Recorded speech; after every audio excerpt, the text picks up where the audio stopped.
And welcome to GB Newsday with me, Mark Longhurst. And me, Gloria De Piero. We're with you until 3 o'clock. Lots coming up in this hour. All change at number 11. The mini-budget is binned. Jeremy Hunt consigns Trussonomics to the history books. Does it now mean all change at number 10? The new Chancellor reversing almost all the tax measures announced by Liz Truss and Kwasi Kwarteng just 3 weeks ago. We'll have all the details for you and the analysis, and also look ahead as the Prime Minister today prepares to meet her own MPs as critics in her party claim her premiership is at an end. But who could replace her? Would it be a coronation or a catastrophe as the 1922 committee starts counting the growing letters of no confidence from backbenchers? It's another extraordinary day of U-turns leaving Westminster in a spin. Plus, oil protesters scaled the heights of the QE2 bridge to bring traffic to a standstill on a busy London street. No one was hurt in the dangerous stunt, but we're asking, is it just a matter of time before someone is hurt in one of these protests? And as ever, we want to hear from you. Please get in touch with us on all the big stories, particularly the U-turn. GBviews at gbnews.uk. Before that, though, let's get the latest news headlines. Rosie's waiting for us.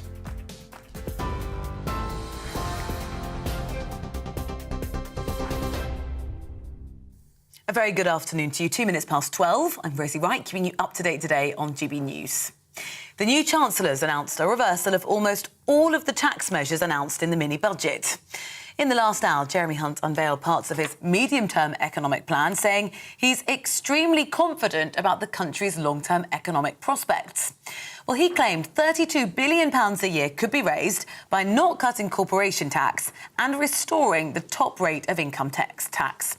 He announced a review into how energy bills will be supported beyond April next year. Well, Mr Hunt will address MPs in the House of Commons with his plans at 3:30. You can watch that live here on GB News. Remain extremely confident about the UK's long-term economic prospects as we deliver our mission to go for growth. But growth requires confidence and stability, and the United Kingdom will always pay its way. This government will therefore take whatever tough decisions are necessary to do so. GB News has learnt that officers from the 1922 committee will meet later today. The committee's executives can change the rules of leadership balloting and no confidence voting, which could lead to a leadership challenge. Well, it comes after 3 Conservative MPs publicly called for Ms Truss to resign. Other news now, and the Metropolitan Police Commissioner, Sir Mark Rowley, says hundreds of police officers should be sacked following a new report commissioned after the death of Sarah Everard. A review of the Met's internal misconduct system found officers are getting away with criminal behaviour owing to an anything-goes attitude. The report described some of the police procedures as racist and misogynistic. The former detective superintendent, Shabnam Chowdhury, told us she's sickened by the report. This isn't just a barrel of rotten apple. This is a disease that has spread across the Metropolitan Police, unfortunately. I don't deny that there are some fantastic officers. There are many good and hard-working officers who don't want this kind of behaviour, who have tried to call it out, who have tried to support those officers, but there are too many in the leadership roles that don't allow those complaints to go any further. In Ukraine, Kyiv's been hit with several explosions caused by so-called kamikaze drones.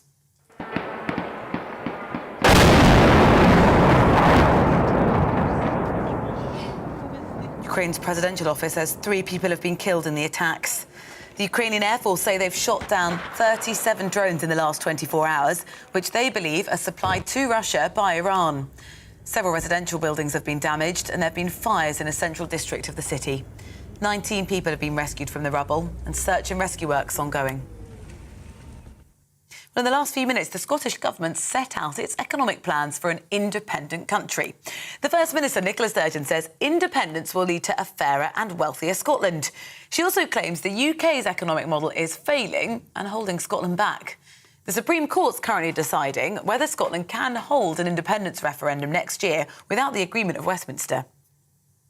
2 Just Stop Oil protesters have climbed to the top of the Dartford crossing, and that's forced police to close the bridge linking Essex and Kent. A spokesperson for Essex Police said it may take some time to resolve because of the difficulty in getting the protesters down safely. Well, Just Stop Oil told Samuel Johnson, spokesperson, told GB News the government's policy is going in the wrong direction. We need to stand up to this government. We're in a cost of living crisis, we're in a climate emergency, and the government is going completely the wrong direction. The International Energy Agency has said we need no new oil. The United Nations has said we need no new oil. We are saying we need no new oil. More than 400,000 health workers in England, Wales and Northern Ireland will be balloted over industrial action in continuing disputes over pay. Unison says members of several health unions, including nursing and ambulance staff, as well as cleaners, will vote in the coming weeks on whether to walk out. It said the government decision to award a £1,400 pay rise in the summer had angered staff. Almost 1 million NHS workers could be involved in strike action before Christmas. And Manchester United footballers appeared in court this morning, charged with attempted rape, controlling and coercive behaviour and assault. Mason Greenwood was first held in January over allegations relating to a woman after images and videos were posted on social media. He was immediately suspended from playing or training with the Old Trafford club. The 21-year-old's been out on bail since, but was arrested in Manchester on Sunday for allegedly breaching his bail terms. The King's going to meet families from war-torn countries who've moved to Aberdeen. It's part of a government scheme to resettle refugees in the city. The monarch's going to hear how the city council supported people from Ukraine, Syria and Afghanistan, and hear personal stories from families about how they evacuated and how they've settled in the community. You're up to date on GB News. I'll bring you more as it develops. Now, head to Newsday.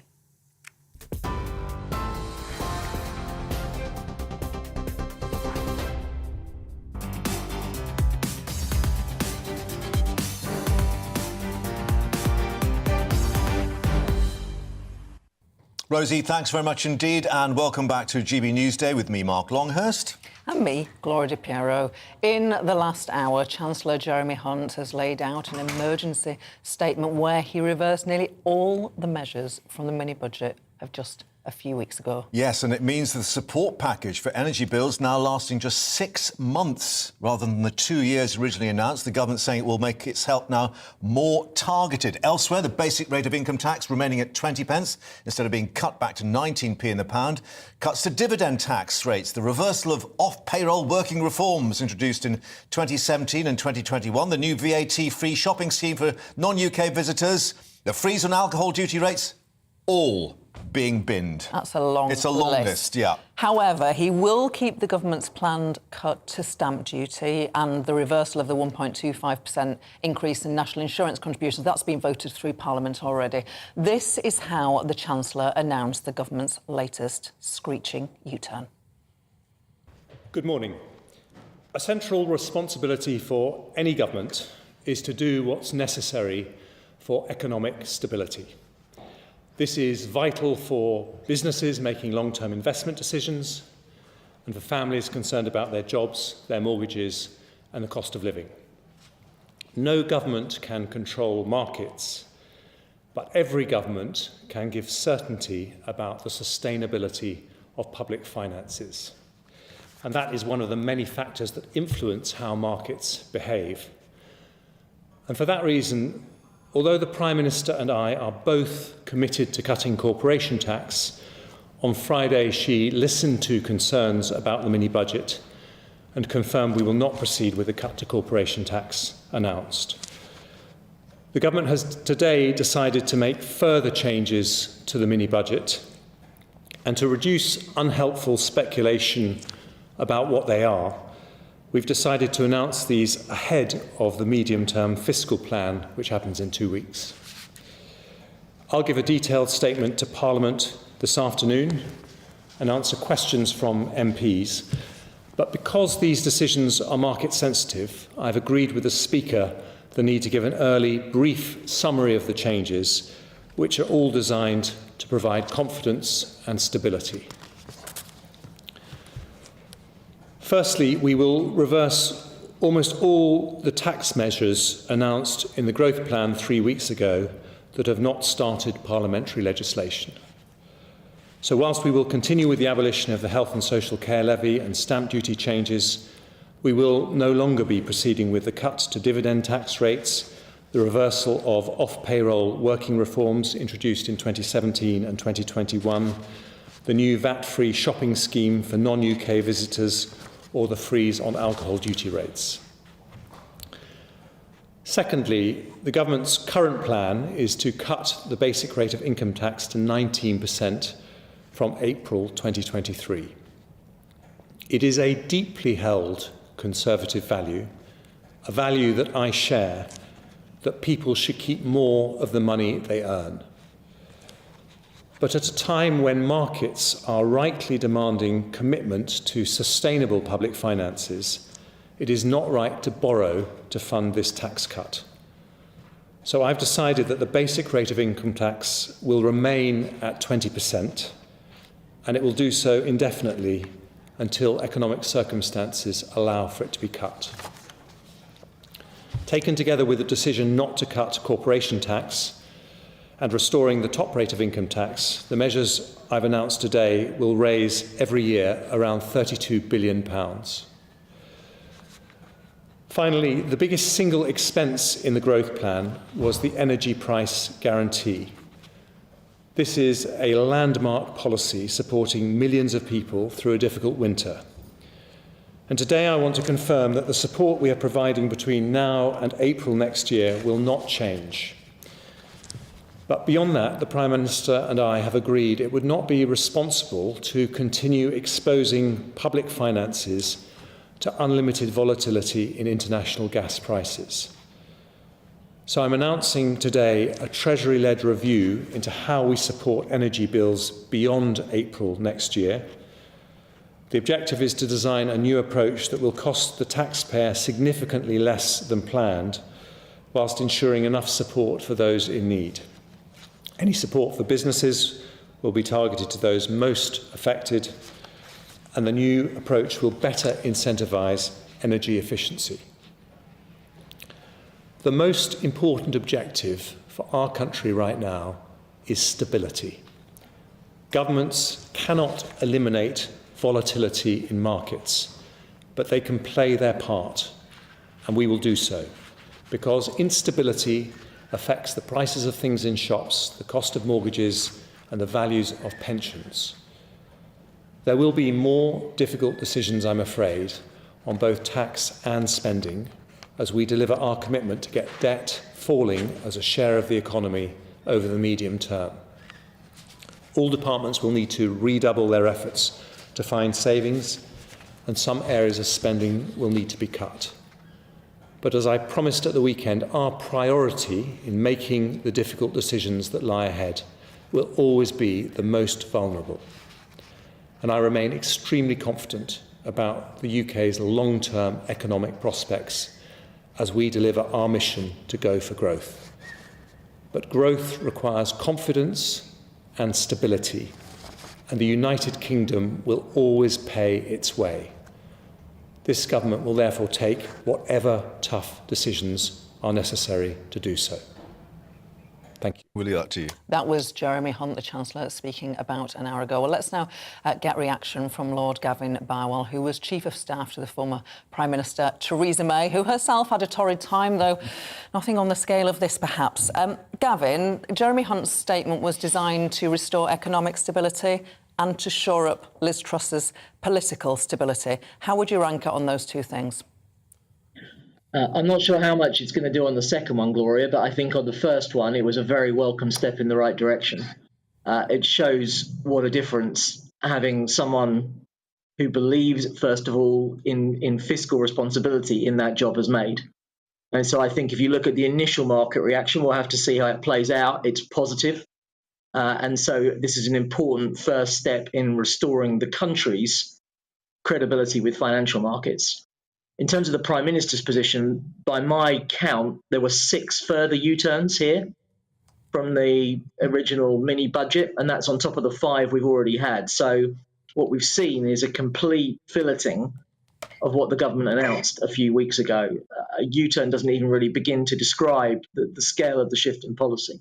Yeah, I mean, it means effectively Trussonomics is now dead in the water, doesn't it? Does it also mean that Liz Truss as Prime Minister is dead in the water? I mean, we understand that she's been meeting MPs They've had coffee. She's going to be going to the One Nation Tory group. She's going to be going to the 1922 committee. She's going to have cabinet members round for drinks. Is it going to work? So I think I'd make a distinction between two things. The original objective Liz Truss set, for what it's worth, I think is right, which is that unless we can improve the underlying growth rate of our economy, the decisions that our politicians are going to have to make over the next few years are going to be very painful ones. What she got wrong was the way of going about that. And I think that is an important distinction to make here. In terms of your question about whether having coffee with MPs will save her position, I mean, ultimately, her future depends on the public perception of her and her government. And if the poll ratings stay as they are at the moment, there's no way the Conservative Party is going to allow her to lead it into the next election. It feels to me like a lot of MPs are actually, I thought she might have a few weeks to see if she could turn things around, but it feels to me that the mood is maybe a bit bleaker than that. Are you willing to discuss timescales? You've watched, witnessed, in fact, the last three Prime Ministers, Conservative Prime Ministers, have witnessed when the vultures, for want of a better word, start circling. Once that process begins, we now have the fourth Conservative MP speaking publicly, Angela Richardson being the latest to say her position is untenable. Once that process of dissent, open dissent, begins, what's the timeline from there? Or is that too difficult to say? It's not easy to answer that because, as you'll probably both know, technically the rules don't allow her to be challenged for a year of the first year of her leadership. But if we've learned anything over the last few years, Gloria, it's that the rules of the 1922 committee aren't really worth the paper they're written on. They can be changed if the overwhelming majority of MPs want them to be changed.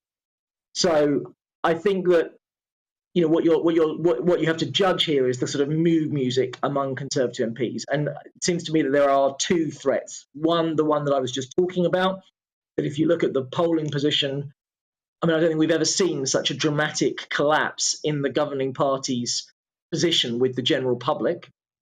And secondly, this sense that, well, what's the point of her staying if the entire policy agenda that she set out has basically collapsed and has had to be replaced? And I think those are the two problems that she's grappling with. And can I just unpick what the Chancellor says to reflect on that? Because Liz Truss obviously made huge strength in policy on the energy price cap, the energy support scheme.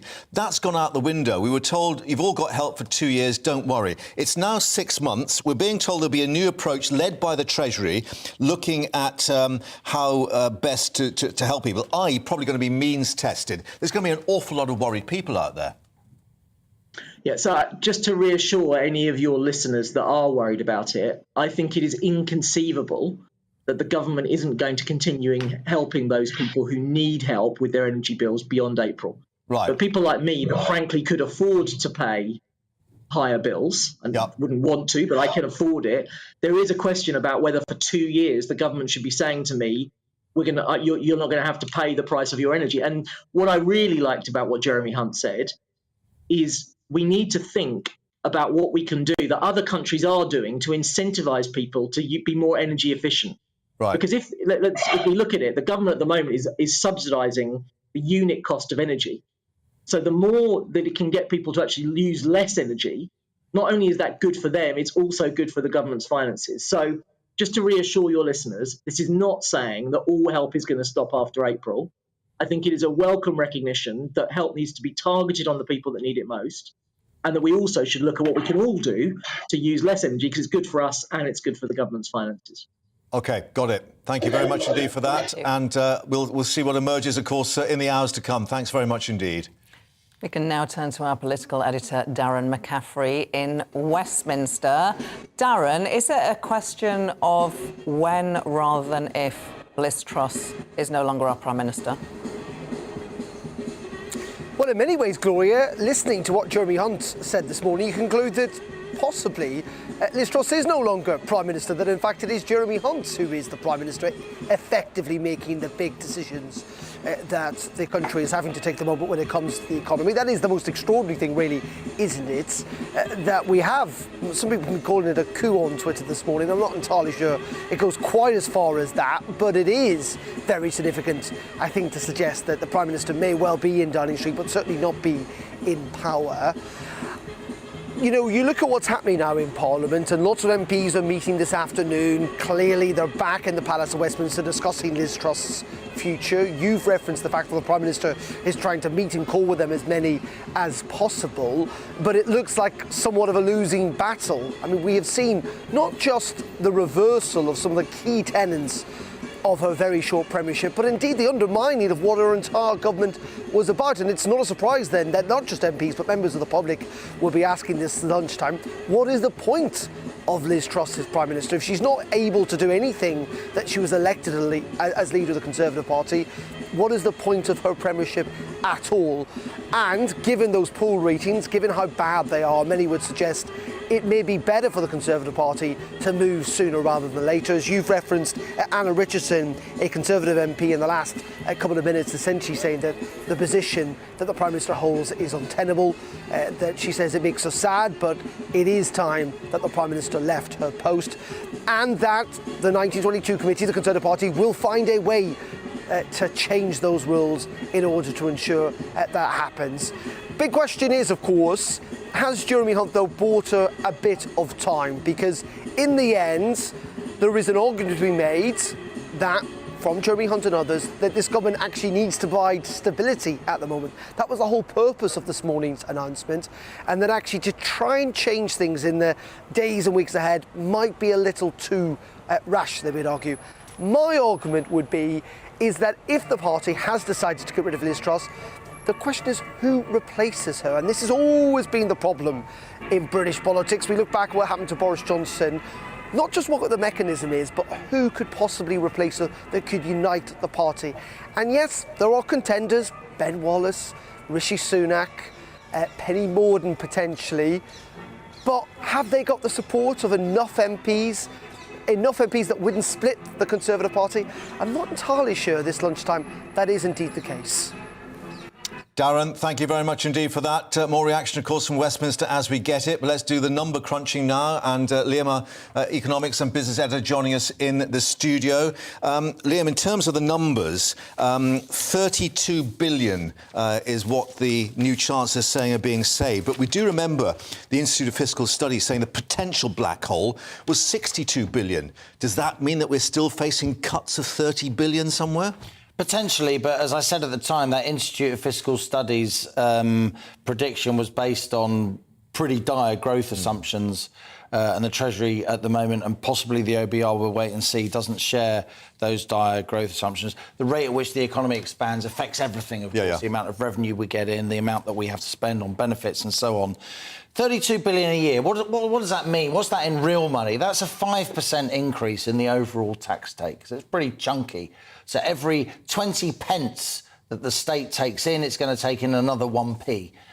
So a significant percentage increase in the overall rate of tax. And it's pretty decimating, really. Almost all the mini-budget measures that haven't already been legislated for are being scrapped. What we are keeping is that reduction, a reversal of the increase, it really is, in the 1.25 percentage point on national insurance for both employers and employees. A lot of people thought that was a tax on jobs. That's literally just about to get its final stage in Parliament. It's there bar the shouting, if you like. It would have been even more traumatic to undo that legislation when it hasn't even been implemented yet. But pretty much, and that's about 19 billion pounds out of the 45 billion pound total tax cutting package. So, you know, getting on for half of the measures in this mini-budget by numbers are still going through. But, of course, it's politically devastating for Liz Truss and, indeed, Kwasi Kwarteng. And you have to wonder, you know, the Prime Minister's been absolutely nowhere this morning. Is she going to be on the front bench in the Commons this morning? Is she going to be sitting there? What kind of a look is she going to have on her face? The body language is going to be very, very interesting and perhaps revealing, because, of course, a lot of MPs now are putting those letters in. And when you only need 15% of Tory MPs to spark another leadership election, a bar that I would say is ridiculously low and almost encourages instability and a lack of governments, then there will be massive speculation about, hold on to your hats, another Tory leadership contest. Mel Stride, the chair of the Treasury Select Committee, and this relates to Mark's question. This was 21 minutes ago where he tweeted, probably a £40 billion gap still to plug. If they were to eliminate another £40 billion, what sort of spending cuts would we be looking at in things that we all cherish? Defence, schools, hospitals. Surely those are untouchable. Roads, sanitation. What else have the Romans done for us? But again, a lot of people look at economies like they're very static things. It's a fluid thing. And according to the media, the public finances, there's always a black hole or a war chest and nothing in between. Well, the world is in between these things. Of course, they may need to find some more spending cuts, and it may be that while today's announcement is politically traumatic, tomorrow's announcement, or whenever it comes, because they're not being clear, might be a lot more traumatic for people at home. I suggest, Gloria, it will be in things like defence. So not only are we saying to the Kremlin, we're not now going to guarantee that energy price cap for 2 years, which was like a statement of our intent. Our population is ready for this. We're also saying we may spend less on defence. I think it would be very, very difficult for them to cut or not to increase more quickly health spending at a time when 7 million people are on a waiting list.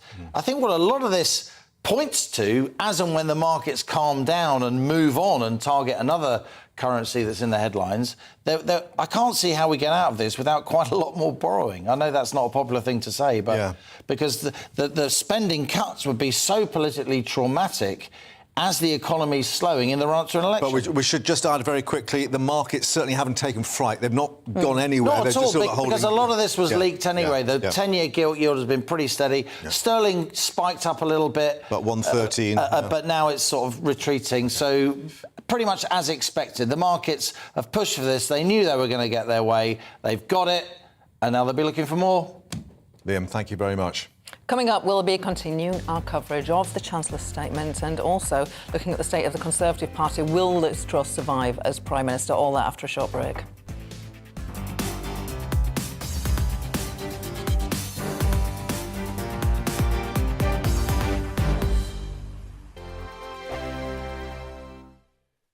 Weekday afternoons on GB News, we've got the whole of the UK covered. From 12 to 3, it's GB Newsday with me, Mark Longhurst. And me, Gloria De Piero. You'll get the very latest on everything that's been going on across our great nation. And from 3 till 6, watch out for GB News Live with me, Patrick Christie. I'm not here to mess around. With all the biggest topics and guests, you will always be up to date. GB Newsday and GB News Live from 12 p.m. Only on GB News. The People's Channel, Britain's news channel.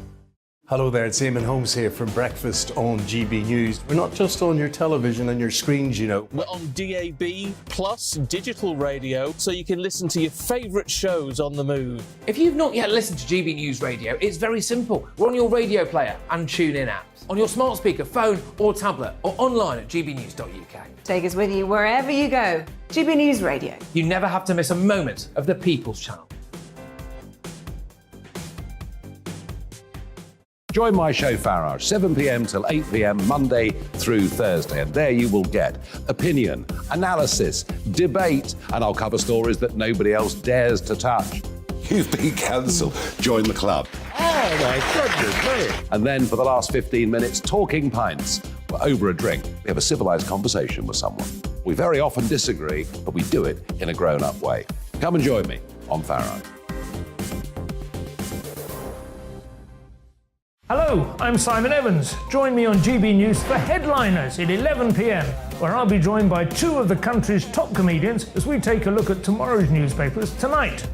If it's a big story, we'll be covering it, I guarantee, but we'll also have some fun along the way. That's GB News Headliners at 11 p.m. We won't put you to sleep, unlike some of the other paper review shows out there. So join us, 11 p.m, 7 nights a week.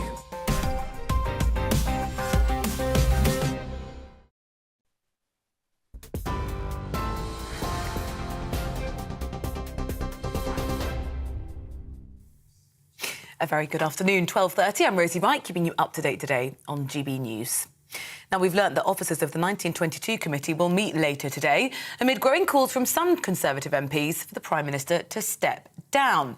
Well, they can change the leadership, election, balloting and no confidence voting, which would lead to a leadership challenge. 3 Tory MPs have publicly called for Ms Truss to resign. Now, as we've been hearing, the Chancellor's announced a reversal of almost all the tax measures announced in the mini-budget. In the last hour, Jeremy Hunt unveiled parts of his medium-term fiscal plan a fortnight earlier than expected. We'll have the details for you, and we'll also bring you that live to you when he speaks in the House of Commons at 3:30. But let me give you the summary. In the last hour, he unveiled parts of that plan. He said the energy bill support put in place could be scaled back as part of his budget overhaul. Mr Hunt added the decision not to cut corporation tax and restoring the top rate of income tax will raise around £32 billion a year. The Chancellor said, though, he remains extremely confident about the country's long-term economic prospects. The Prime Minister and I have agreed it would not be responsible to continue exposing public finances to unlimited volatility in international gas prices. So I'm announcing today a Treasury-led review into how we support energy bills beyond April next year. The objective is to design a new approach that will cost the taxpayer significantly less than planned, whilst ensuring enough support for those in need.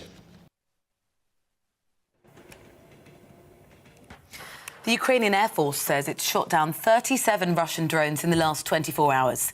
Ukraine's presidential office says 3 people have been killed following the so-called kamikaze drone attacks on the capital this morning. Several residential buildings have been damaged and there's been fires in a central district of the city. 19 people have been rescued from the rubble, with search and rescue work ongoing. We're on your TV, online and DAB+ radio. It's GB News.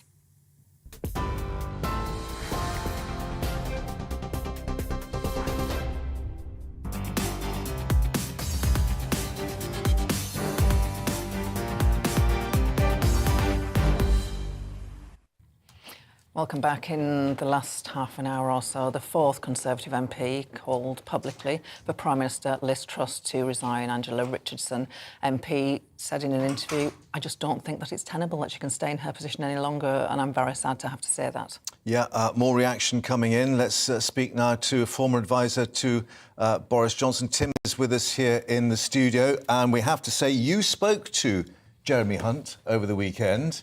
What frame of mind was he in as he pondered 32 billion of U-turns? Well, he described his position as lying on a bed of nails, and I think that is the reality. This is not a job he sought or a situation that he sought, but I'm glad that he's there, actually. I think we've had so much sort of robotic communication from the former Chancellor and the current Prime Minister. We have to use these words like former and current at the moment because we don't know how long they will last. But, you know, we've had this, we're sticking to the growth plan, etc. And I think with the interviews that Jeremy Hunt has given over the weekend, there was just at least a straight talking. There was an appreciation of what we've all been through, mortgage holders, people worried about their pensions.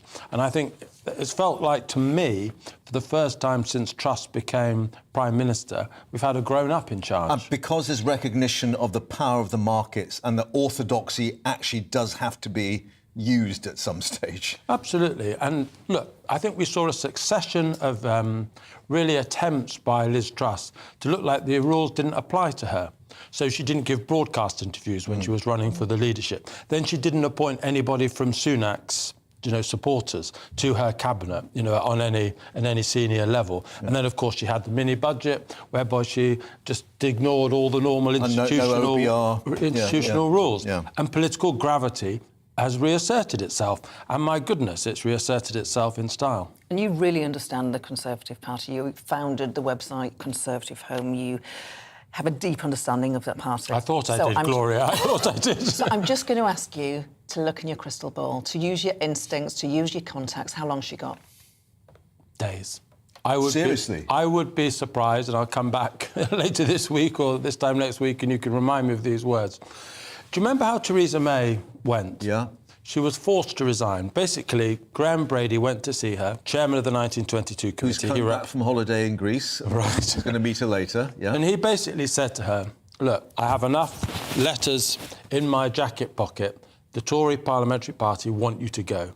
I can put you through the embarrassment of having a rule changed, enforced upon you, the humiliation of that, or you can choose to go voluntarily. And that's how Theresa May went. She chose to go rather than have to be put through that. I think something similar will happen to Liz Truss this week, because you've got four usual suspects who've basically broken cover that we're quoting in the headlines here. But actually, I can't find a Conservative MP. I probably have spoken to 30 or 40 over the weekend, or texted 30, or, you know. I can't find one who is still backing Liz Truss. And are they going far enough to send letters to Sir Graham Brady? I think they're talking to Graham Brady or other members of the 1922 committee. I don't think Graham Brady can be in any doubt that people know that Liz Truss is a dud Prime Minister. The question is, do they act immediately or do they act, in a few weeks? The last thing that she can hold on to, the last thing, and it's not an insignificant thing that she can hold on to, is the fact that there's still no agreement on her successor. Yeah. If there was an obvious person ready in the wings, she would be gone like in hours. But it's the absence of that alternative that keeps her there. You were so clear when I asked you how long she's got, and you said days. So I want you to be just as clear when I ask you, if it is days, who is going to be the next Prime Minister? Who is your money on? Who I want or who I Who do you think is going to be the country's next Prime Minister? Rishi Sunak. But that surely is going to lead to civil war, isn't it? Given the unease in the party is what he did to Boris Johnson. It's going to be riven, isn't it? We are possibly in the last days of the last weeks or months of the modern Conservative Party. I think the Conservative Party has behaved so badly in front of the nation. The consequences for the party of this have to be grim. I think the party is desperately looking for someone to save them from this position, and I think Rishi Sunak had more support amongst MPs than any other in the party candidate. itself. Yeah. I could see him forming a sort of a government of unity with people like Penny Mordaunt and others, but I'm not pretending it's going to be easy or popular, but Gloria asked me who I thought might take over, and he would be the person I think most likely. One last very quick question. And I say that with zero enthusiasm. Where does that leave us then for a general election? Because surely the public are not going to wear another coronation, as it's being called. The public are not going to wear another coronation. That's one force hurtling that way. Yeah. But then there's this other force hurtling the other way, which is Tory MPs, wild turkeys who are going to vote for Christmas. So why would they vote for a general election when they're 20, 30% behind in the polls? So it's a pretty grim prospect all round. It's so fantastic to get your thoughts, just because of your deep understanding, because you're straight talking as well. So, Tim, do come and talk to us throughout the week as events unfold. You're a fantastic voice for us, and we're very grateful for it. Well, we're talking about perhaps a change in the Prime Minister, the results of a new poll doing little to ease the pressure on Liz Truss, finding that Labour could win a landslide in a general election, and that big names in the party, Jeremy Hunt included, and Jacob Rees-Mogg, would lose their seats. The opinion poll surveyed more than 10,000 people, was carried out between the 26th to the 30th of September, which was before Liz Truss reversed parts of the mini-budget and sat Kwasi Kwarteng as Chancellor. There is a new poll out today, I should say, which has some equally stark results. But to make sense of all the opinion polling is the polling expert. There's only one great pollster. He is John Curtis, the Professor of Politics at the University of Strathclyde, and we're delighted that he joins us now. We know the polls are terrible. The question is, can public opinion be turned round when the gap is so big? Well, history would suggest, Gloria, that it can't. Because, of course, what essentially has happened to this government is a repetition of Black Wednesday 30 years ago in September 1992, with, by the way, a Labour fiscal crisis of 1976 wrapped into it as well. In the wake of Black Wednesday, that Conservative administration was unable ever to recover politically. Its reputation for economic competence was trashed. It suffered a 7.5-point swing in the polls within a month, and that then got even bigger to the kinds of numbers that we've now been seeing. in the wake of this crash. And of course, John Major became a deeply unpopular Prime Minister. Now, the one thing, of course, that didn't happen after 1992 was that the Conservative Party didn't change its leader. It changed its Chancellor eventually, but it didn't change its leader. John Major did subsequently himself call a leadership contest, which he fought out with John Redwood, but won fairly comfortably. So I guess, following on from Tim Montgomery's analysis, history would suggest that perhaps the one card that might be left for the Conservative play that certainly wasn't played in 1992 would be to replace the Prime Minister. But certainly history suggests that governments that preside over fiscal crises struggle at the ballot box next election. Just look at 1950, 1970, 1979, 1997, 2010. These are all governments that faced severe difficulty with the financial markets, and they all, in the end, found themselves being turfed out. So even if we try and unravel personality from the politics, and if, for instance, Rishi Sunak goes through a coronation, as Tim Montgomery was saying, as new leader, it's unlikely that reputational value can be reinstated. Well, the question is whether or not the change of the personality can, in fact, turn around the damage to the reputation of the institution, that is the Conservative Party. We are now looking at a situation where around 40% of people think the Labour Party is best able to run the economy and only 20% the Conservatives. And that's, if you go back a few weeks, the two parties were even Stevens. So that's one question. Could a new Prime Minister turn around the government's reputation for economic competence? The second question is whether or not the reputation of the Conservative Party for providing stable and effective government, could that withstand another change of Prime Minister? And of course, the one thing that's different between now and 1992, after Black Wednesday, economically, things went very well for John Major's government. Even then, it couldn't recover. But now the other question that's going to face the government is whether or not the medicine that is now going to have to be meted out in order to try and deal with the fiscal problem, whether that in itself is going to make the government unpopular. We're now seeing the energy support, the support for the rise in energy being rowed back. People are going to be paying higher taxes, and they're probably going to suffer public service cuts. That's going to be very, very difficult to sell to people. And to that extent, at least, the problem is even worse than it was 30 years ago.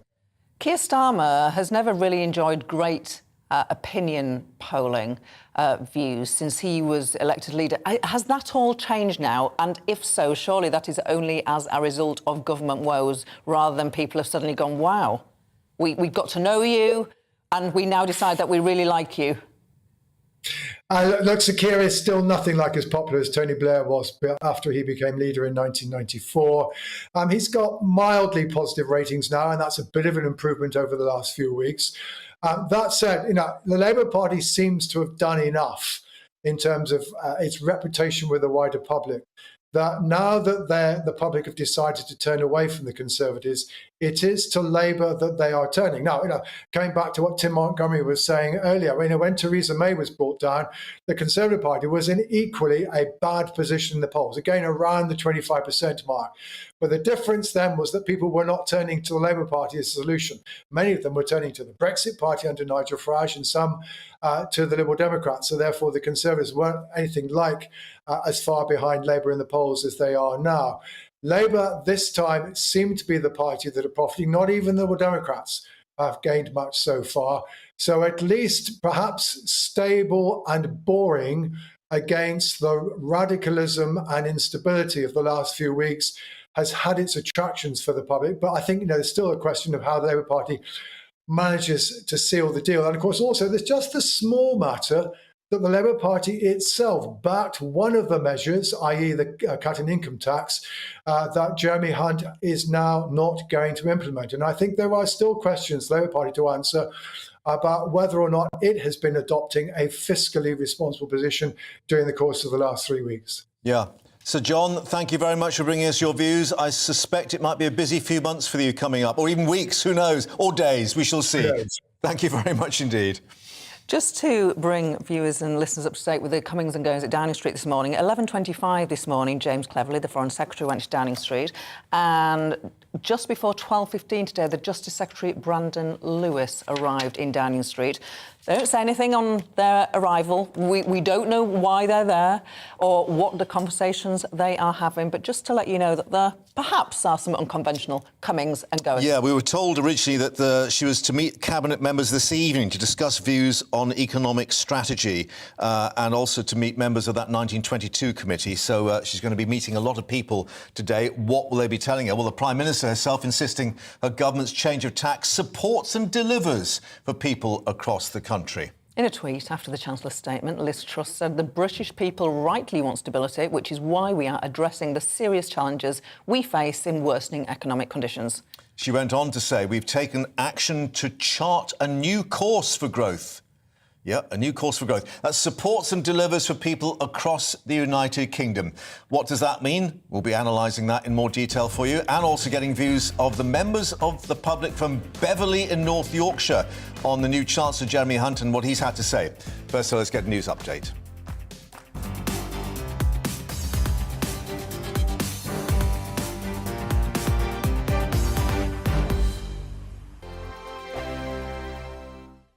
Weekday afternoons on GB News, we've got the whole of the UK covered. From 12 to 3, it's GB Newsday with me, Mark Longhurst. And me, Gloria De Piero. You'll get the very latest on everything that's been going on across our great nation. And from 3 till 6, watch out for GB News Live with me, Patrick Christie. I'm not here to mess around with all the biggest topics and guests. You will always be up to date. GB Newsday and GB News Live from 12 p.m. Only on GB News. The People's Channel, Britain's news channel. Hello there, it's Eamon Holmes here from Breakfast on GB News. We're not just on your television and your screens, you know. We're on DAB plus digital radio, so you can listen to your favourite shows on the move. If you've not yet listened to GB News Radio, it's very simple. We're on your radio player and TuneIn apps, on your smart speaker, phone or tablet, or online at gbnews.uk. Take us with you wherever you go. GB News Radio. You never have to miss a moment of the People's Channel. Join my show Farage, 7 p.m. till 8 p.m. Monday through Thursday, and there you will get opinion, analysis, debate, and I'll cover stories that nobody else dares to touch. You've been cancelled. Join the club. Oh my goodness me. And then for the last 15 minutes, talking pints. We're over a drink. We have a civilised conversation with someone. We very often disagree, but we do it in a grown-up way. Come and join me on Farage. Hello, I'm Simon Evans. Join me on GB News for Headliners at 11 p.m, where I'll be joined by two of the country's top comedians as we take a look at tomorrow's newspapers tonight. If it's a big story, we'll be covering it, I guarantee, but we'll also have some fun along the way. That's GB News Headliners at 11 p.m. We won't put you to sleep, unlike some of the other paper review shows out there. So join us, 11 p.m, 7 nights a week.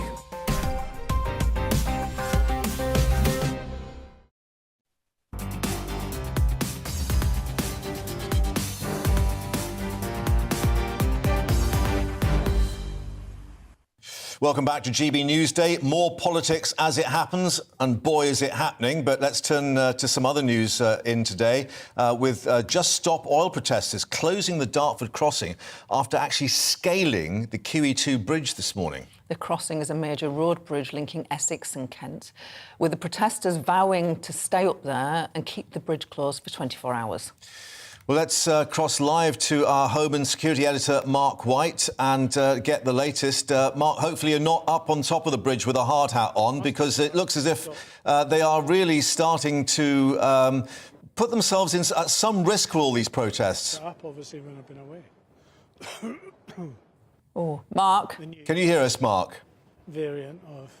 I don't think we've got communications at the moment, but let's actually just reflect that that happened earlier this morning, and as we could see from those pictures, they actually used climbing equipment to get up to the top of the span of that bridge, and because obviously the safety considerations, that's why the police said they had to close that road, which links up the northern section of the M25 to the southern section. Hopefully we'll be speaking to Mark in a moment once we get those communications re-established. established. But let's head back to all the politics and the economics with that mini-budget binned. Liam Halligan is still with us.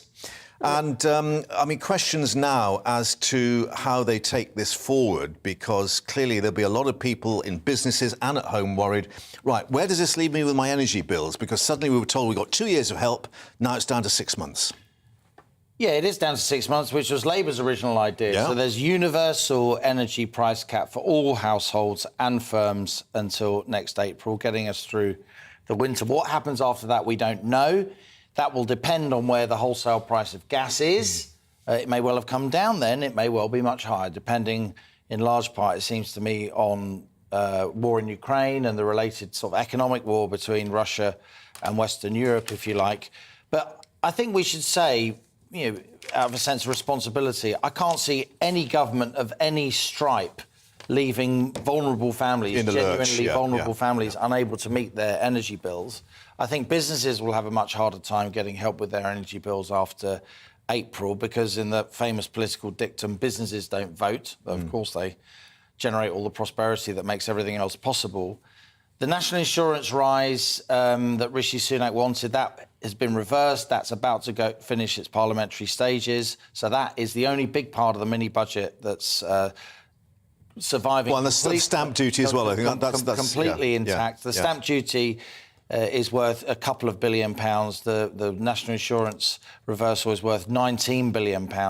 So basically, we've got about £20 to £21 billion of that original £45 billion tax-cutting package. Jeremy Hunt has said today he is implementing tax rises that amount, Mark, to £32 billion a year. What does that mean in real money? That's increasing the total tax take by about 5%. So that's quite a chunky increase. And a lot of that, I think, will be on wealthier earners. And very, very quickly, Goldman Sachs saying we are expecting a recession. Where does the growth come from? Which was what Liz Truss kept pushing. We need growth in the economy. Is there anything out there that's going to show growth in our economy? Well, some people would say, understandably, you're a lot less likely to get growth if you're raising corporation tax. I personally think that will be seen to be a big error. I know politicians think, oh, that doesn't matter. But it does matter, because an awful lot of small companies pay corporation tax, and they thought it was going to be frozen at 19%. They've just had 6% taken off their margin, which for many of them will destroy their business. Thank you, Liam. Thank you. So we've heard from our experts, from analysts, from politicians, but we want to hear from the most important group, and that is voters. And our Yorkshire and Humber reporter, Anna Riley, has been in Beverley, which is a constituency, a town near Hull, which is represented by a Conservative MP. Anna, what are the voices in Beverley telling you? Good afternoon. Yes, well, I'm here at Mirage Cocktail Bar and Bistro, and I'm joined by the owner, Ali. I've just been getting your take, haven't I, from the announcement that was made this morning by the Chancellor. Two things that will affect you. Those energy price caps, they're not going to stay in place extended, they're only going to be put in place till April. And the duty that was on alcohol as well, that's not now going to be put in place. What kind of an impact is this going to have on you? To be honest with you, regarding the energy bills, like we just lately had our contract renewed from 17p per kilowatt went to 92p, which is from £1,500 a month is now over 16 some I don't exactly know the figure in my back of my mind. And that is, I just don't know how we or anybody can survive on this condition. That is an energy bill, unbelievably expensive from gas and electric. Also, what we did today, from 4 of our businesses in Beverley, we made a decision that 2 of them will be only open 5 hours a day, from 11 morning till 10. We used to be opening those businesses, and today onwards we are only opening from 5 o'clock till 10 o'clock to just survive, like saving on energy bills, electric and gas. There is so much you can cut on. You have to have your fridges on, you have to have your lights on, and you name it. you can do a couple of things to survive on electric by changing the bulbs to LED and things like this, but these are very little things what we can do to be able to survive. And those other businesses, they're all hospitality, aren't they, that you've got here in Beverley? That's right. How many staff are you employing as well, and would their jobs be at risk? To be honest with you, 120 right now. We have between 4 of our companies. Yes, of course, we are looking every angle that we can survive. By, as I say, from 17p to 92p a kilowatt is unbelievably expensive, and yes, not everyone, we staff-wise, included myself, we are all in danger. So if we have to do something to be able to survive. Thank you for sharing, Ali, there. So that's Ali's take here in Beverley on that announcement that the Chancellor made. There's a real struggle with energy bills here across the 4 companies that his business run, and he's just saying his time running out. He's looking for the government to do something to help with his businesses. Really good to hear his voice, Anna. Thank you so much. More reaction, of course, to the scrapping of the mini-budget, but let's also reflect the latest on the protests, particularly the Stop Oil protests. We saw that they'd closed the QE2 bridge. There's more in central London now. We can cross live to our Home and Security Editor, Mark White. I think, Mark, you can hear us OK now. This is the latest, I think I've lost count, is it 17 major sort of protests and demonstrations so far by these groups? Yes, and this month so far, 350 people have been arrested, and there will be some more here in the coming minutes. Where we are is Victoria Street in central London. People that know central London will know this street very well. It goes down towards Westminster down there, up towards Victoria at the other end. But for the moment, the traffic here is going nowhere fast, because you can see over there those Just Oil protesters blocking the roadway, as they have been now for the last hour, an hour and a half.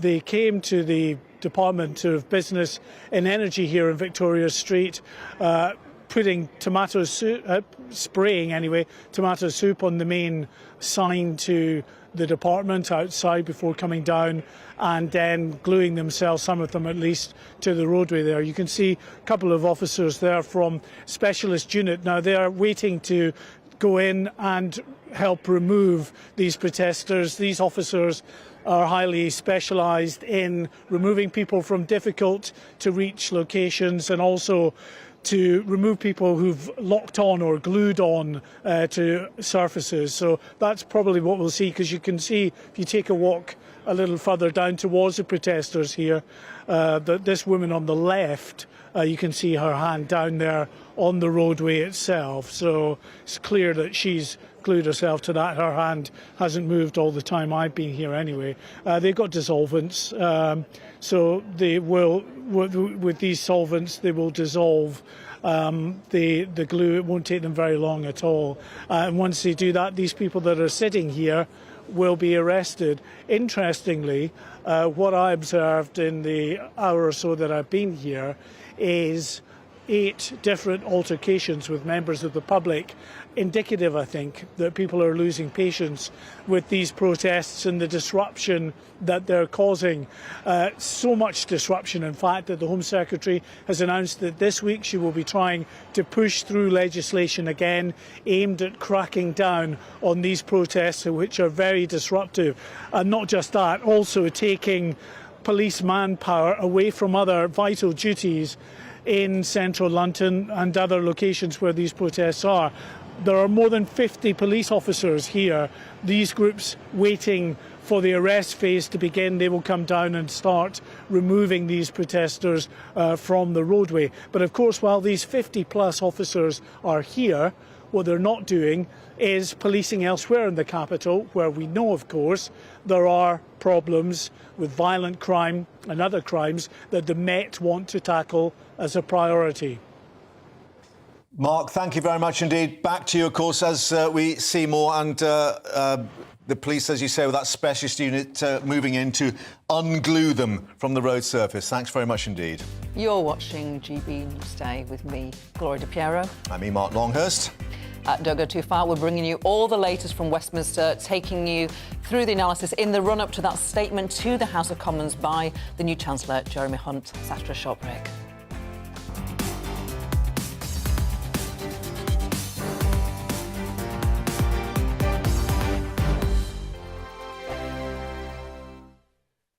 Weekday afternoons on GB News, we've got the whole of the UK covered. From 12 to 3, it's GB Newsday with me, Mark Longhurst. And me, Gloria De Piero. You'll get the very latest on everything that's been going on across our great nation. And from 3 till 6, watch out for GB News Live with me, Patrick Christie. I'm not here to mess around with all the biggest topics and guests. You will always be up to date. GB Newsday and GB News Live from 12 p.m. Only on GB News. The People's Channel, Britain's news channel. Hello there, it's Eamon Holmes here from Breakfast on GB News. We're not just on your television and your screens, you know. We're on DAB plus digital radio, so you can listen to your favourite shows on the move. If you've not yet listened to GB News Radio, it's very simple. We're on your radio player and tune-in apps, on your smart speaker, phone or tablet, or online at gbnews.uk. Take us with you wherever you go. GB News Radio. You never have to miss a moment of the People's Channel. Join my show Farage, 7 p.m. till 8 p.m. Monday through Thursday, and there you will get opinion, analysis, debate, and I'll cover stories that nobody else dares to touch. You've been cancelled. Join the club. Oh my goodness me! And then for the last 15 minutes, talking pints. We're over a drink. We have a civilised conversation with someone. We very often disagree, but we do it in a grown-up way. Come and join me on Farage. Hello, I'm Simon Evans. Join me on GB News for Headliners at 11 p.m, where I'll be joined by two of the country's top comedians as we take a look at tomorrow's newspapers tonight. If it's a big story, we'll be covering it, I guarantee, but we'll also have some fun along the way. That's GB News Headliners at 11 p.m. We won't put you to sleep, unlike some of the other paper review shows out there.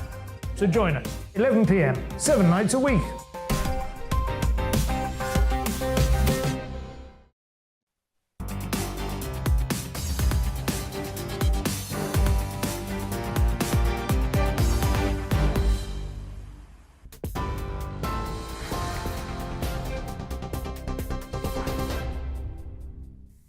Two minutes past 1, a very good afternoon. I'm Rosie Wright, keeping you up to date. The newly appointed Chancellor's announced he's reversing almost all of the tax measures in the mini-budget. The Prime Minister says the government's taken action to chart a new course for growth and says the government's addressing what she called serious challenges in worsening economic conditions. The Labour Party are claiming that the damage from the mini-budget's already been done. Mr Hunt announced that £32 billion a year could be raised by not cutting corporation tax and restoring the top rate of income tax.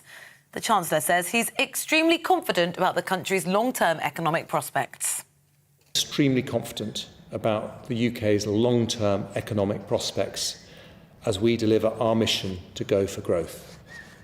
But growth requires confidence and stability, and the United Kingdom will always pay its way. This government will therefore take whatever tough decisions are necessary to do so. The Chancellor also announced a review into how energy bills will be supported beyond April next year. Mr Hunt confirmed that support capping bills would stay in place for the next 6 months, but after, there would be a new approach targeting those most in need. He also said the energy bill relief scheme for businesses, which will cap corporate energy bills, will also end in April. Announcing today a Treasury-led review into how we support energy bills beyond April next year. The objective is to design a new approach that will cost the taxpayer significantly less than planned, whilst ensuring enough support for those in need. The Chancellor's going to address MPs in the House of Commons with more details on his plans at 3:30 this afternoon. You can watch that here live on GB News.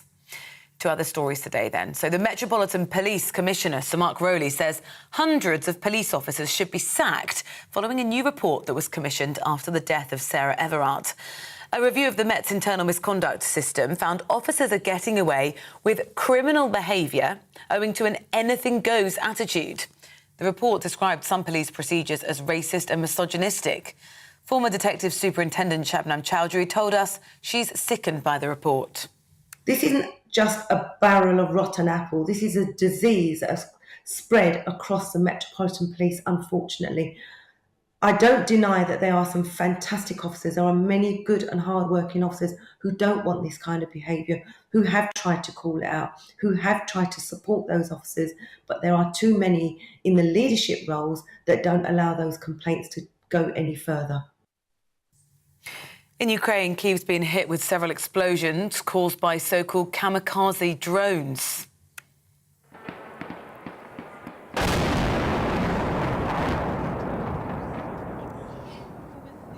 Ukraine's presidential office says 3 people have been killed in the attacks. The Ukrainian Air Force say they've shot down 37 drones in the last 24 hours, which they believe are supplied to Russia by Iran. Several residential buildings have been damaged and there are fires in a central district of the city. 19 people have been rescued from the rubble, with search and rescue work ongoing. Scotland's First Minister says the country would introduce a new currency as soon as practical if the country breaks away from the UK. In the last hour, Nicola Sturgeon set out her economic plans for an independent country. She's claiming the UK's economic model is failing and holding Scotland back. Ms Sturgeon added the current UK economic turmoil was not a passing storm and instead pointed to a fundamentally flawed system. The Supreme Court's currently deciding whether Scotland can hold an independence referendum next year without the agreement of Westminster. Drivers are facing up to 2 hours of delays on the roads between Kent and Essex after Just Stop Oil protesters climbed on top of the Dartford crossing, forcing police to close the QE2 bridge. Essex police said it may take some time to resolve the situation because of difficulty getting the protesters off the bridge safely. Well, a Just Stop Oil spokesperson, Samuel Johnson, told us the government's policy is going in the wrong direction. We need to stand up to this government. We're in a cost of living crisis, we're in a climate emergency, and the government is going completely the wrong direction. The International Energy Agency has said we need no new oil. The United Nations has said we need no new oil. We are saying we need no new oil. More than 400,000 health workers in England, Wales and Northern Ireland will be balloted over industrial action in continuing disputes over pay. Unison says members of several health unions, including nursing and ambulance staff, as well as cleaners, will vote in the coming weeks on whether to walk out. It said the government decision to award a £1,400 pay rise in the summer had angered staff. Almost 1 million NHS workers could be involved in strike action before Christmas. You're up to date now on GB News. I'll bring you more as it develops. Now, back to Newsday.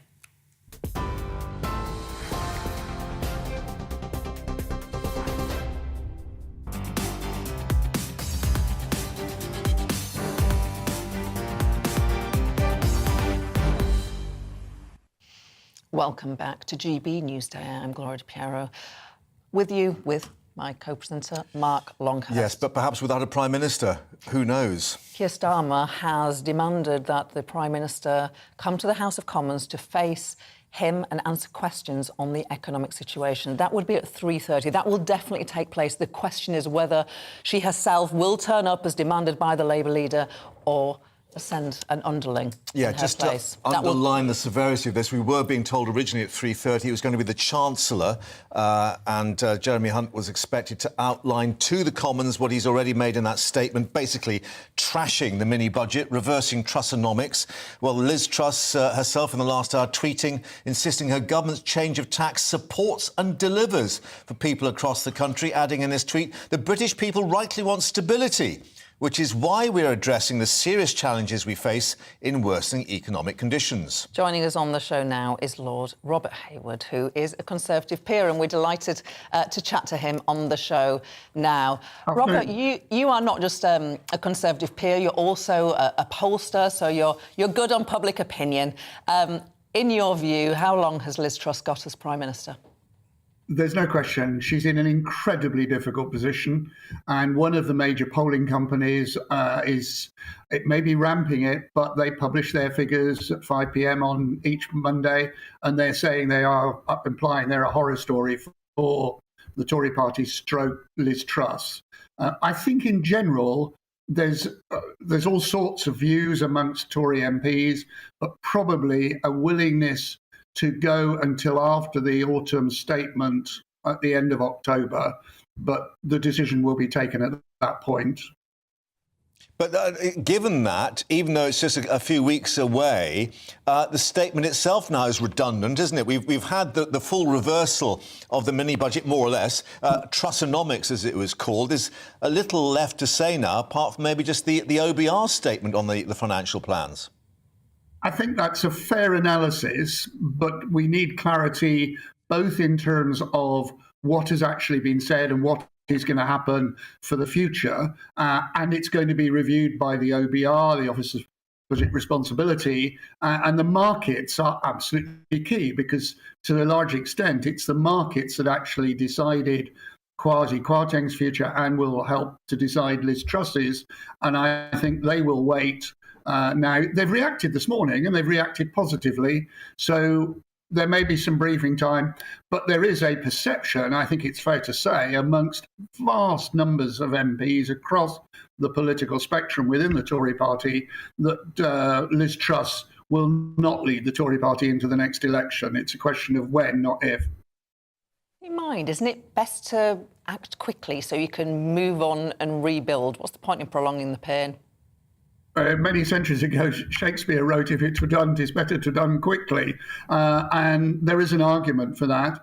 But equally, taking quick but unsatisfactory action is also a bad thing.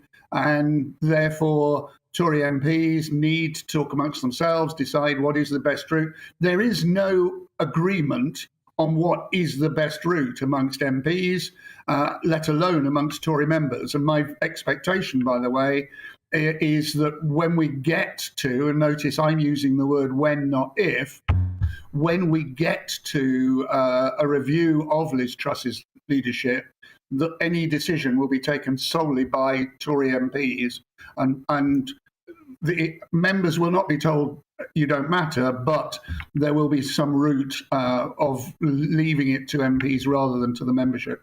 Yeah, there is the other problem then about the voters, the public at large. If this, and whoever it may be, whether it's Rishi Sunak coming back into the fold, if it's this so-called coronation, is the public going to wear another Prime Minister who's not been voted in by the country?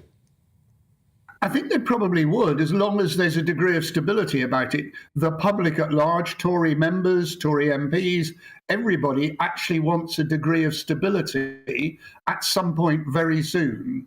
And what I think we may see in the opinion polls is that unless there is a change of perception by the voters towards Liz Truss, is we may see a move of greater acceptance to brand Conservatives rather than a joint move between the Conservatives and Liz Truss. And that will be the key indication as to whether Liz Truss has to go, and it will be a judgment that the voters are making. But immediate snap polls are probably not the best route to gauge public opinion. Obviously, one looks at them, but it's trends over a week, 2 weeks, 3 weeks, or a month or something that one tends to look at. But they're a horror story for the Tories at the moment. Lord Hayward, thank you very much indeed for joining us with your reaction, and we'll let you get back to those polls, see where they're going. Thanks very much. Thank you. Well, our political editor, Darren McCaffrey, is in Westminster.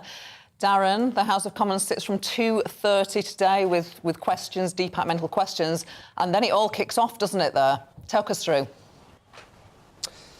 Yeah, indeed. Let me bring you up to date with a couple of things that happened in the last hour since you and I last spoke. First of all, as you guys have mentioned, Keir Starmer has been granted an urgent question by the Speaker, where he has called on the Prime Minister to come to the House of Commons to explain the sacking, effectively, Kwasi Kwarteng, the Chancellor, last Friday.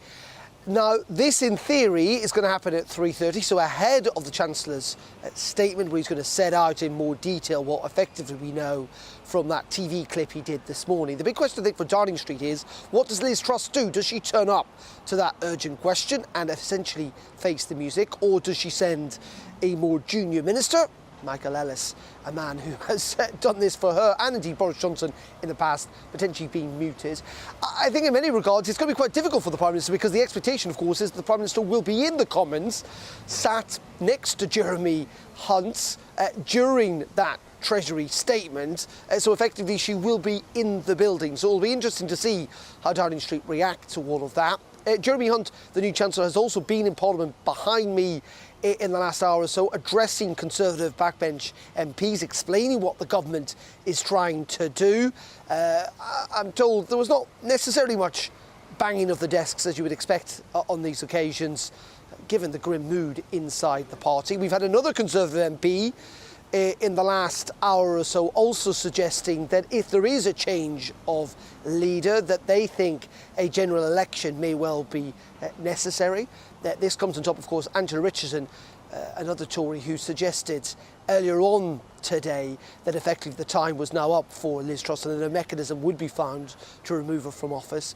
And also, we're getting details that the Prime Minister is going to have an informal cabinet meeting with cabinet ministers later on tonight at Gloria in Downing Street. We don't know whether there's going to be nibbles or booze, but it's not going to be a sit-down affair. Again, this is part of her charm offensive to try and keep people on side in these pretty desperate times for her. And also, again, within the last hour, we've had a message being sent out by both the Prime Minister and the Chancellor to Conservative MPs, trying to explain what they're doing, trying to provide them with the lines that they should take in media interviews. And the problem is that effectively it doesn't really take into account that they're having to react to all of this, these measures taken today, because of the actions of the government. They seem to be suggesting it's down to the worsening economic situation, which in many ways it is, but it's a worsening economic situation that's been brought about by the very people in power. It also, at one point, says that the Prime Minister and the new Chancellor are in lockstep and committed to long-term reforms. Now, two problems with that. First of all, last week, the Prime Minister was saying she was in lockstep with Kwasi Kwarteng. He then got kicked out of Number 10, and she essentially has dumped everything that he stood for. And also, so I mean, the lockstep with the new Chancellor, big question is how long is that going to last for? And long-term reforms. Many Conservative MPs not just concerned about the term long-term reforms, but find it quite laughable given the precarious situation Liz Truss finds herself in. So, given all that, Darren, what's your guess as what's going to happen? I mean, we've heard the phrase in the past, the men in grey suits, they come and have a quiet word with the leader and say, I think your time is up. Is that going to happen with the party grandees? Is it going to be Sir Graham Brady, the 1922 committee, who we understand are getting more and more indications, perhaps even letters of no confidence? Who will do the deed? I think there's kind of two, not certainties in this, there's nothing certain in politics, two probabilities, I would argue, that is likely to happen. We don't know the time scale, days, weeks, maybe even months. I think Liz Truss' position now is almost certainly untenable in the sense that she's not going to leave the party into the next general election. Most Conservative MPs feel that her political authority is entirely drained away. She has not got the support of the public and is very unlikely ever to win that back. I think the second thing is that essentially there is a real concern, I think, among Conservative MPs about the process that might bring this about, i.e. that whatever happens, this will not go back to the Conservative membership again. What no one wants inside that building behind me is another protracted Conservative leadership race if one comes about. So I think those are the two almost certainties, two really strong probabilities that will almost definitely play out in the weeks to come. I think the big problem, though, is who is going to replace Liz Truss, if that is going to come about? And that is a question that the party is not united on at all. Yeah. There's been talk about Ben Wallace, about Rishi Sunak, about Penny Mordaunt, but frankly, the party is divided on all of those people. Nadine Dorries in the last hour has said that she feels that if they get rid of Liz Truss, they've got two choices, either bring back Boris Johnson or call a general election. And I think whatever happens, if they do get a new leader, those calls for a new general election will grow louder and louder and louder to the point where actually it might become very difficult, even though there might be turkeys voting for Christmas, it might be very difficult for Conservative MPs to ignore. Darren, for the moment, thank you for that. Thank you. Speak later.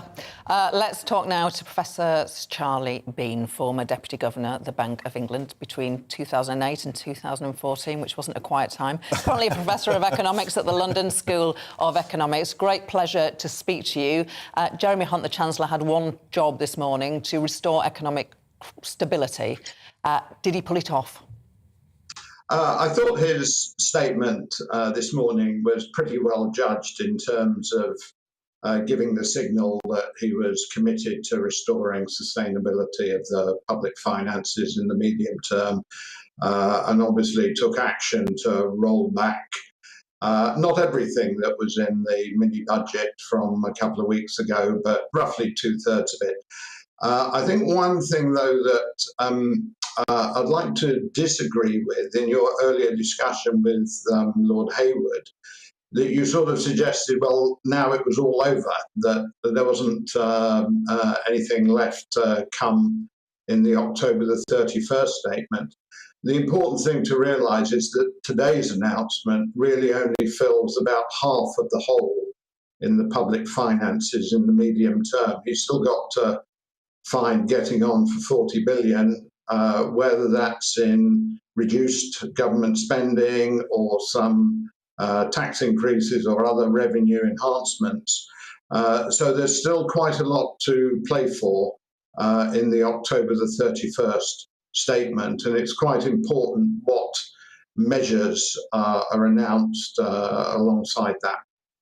So what wriggle room does the government have now? As you indicated, I mean, 32 billion savings announced with what we've heard so far. The Institute of Fiscal Studies saying it's a 62 billion black hole that's out there. So apart from other sort of tax-cutting measures and tax-raising measures, doesn't seem much left in the kitty. It's about going to government departments and saying you've got to save, you've got to cut back.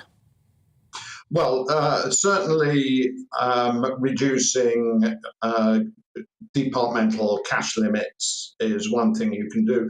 It's not necessarily the case that there aren't things he could do on the tax side. So, for instance, the fact that they're reopening the way the energy price guarantee is structured going forward beyond next spring would raise the possibility, for instance, that you could say if wholesale gas prices come down, we don't let retail prices come down quite as much. So what is presently a subsidy turns into an element of a tax. And that would keep up pressure on households to economise on energy usage, a sort of carbon tax in effect.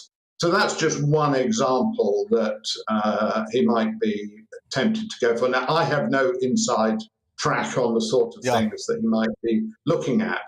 But if I was in his shoes, I would certainly be looking for ways that I could generate a bit more revenue, as well as just simply saying we'd put it all on squeezing down on departmental spending. And you have to remember, for departmental spending, the existing cash limits were set a year ago when inflation was expected to stay much lower. So they're already being squeezed, and layering on an additional squeeze on that really must mean quite significant impact on public services. Bad news. So, Charlie, as ever, thank you for your views. And, of course, we'll talk to you again, hopefully before the 31st of October, see where we are. Thanks for your time. Thank you. You're very welcome. Goodbye. Bye-bye. Let's return now to our Home Affairs and Security editor, Mark White, who is with the protests in central London, in the Westminster, Victoria Street area of central London. Mark, over to you. Tell us what's going on there. Yeah, we said about 20 minutes or so ago that police would be moving in to remove and arrest those who are blocking Victoria Street here in central London. That is now happening. You can see the latest of those protesters just being carried away. This is part of the routine. They will do everything possible to make it as difficult for the officers in being non-compliant, so that the officers have to bodily, as you can see, lift them from the roadway and carry them to the van.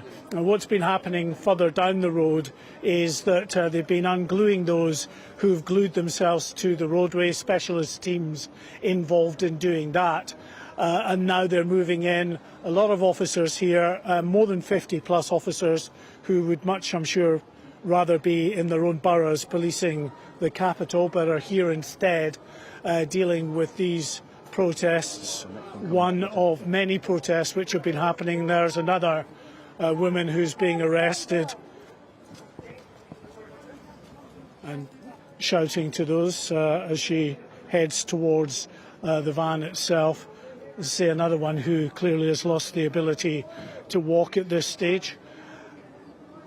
And this is the kind just update us. You were telling us there's actually a specialist unit there who are responsible for actually ungluing these people. They've got the sort of various chemicals and rubber gloves and so on.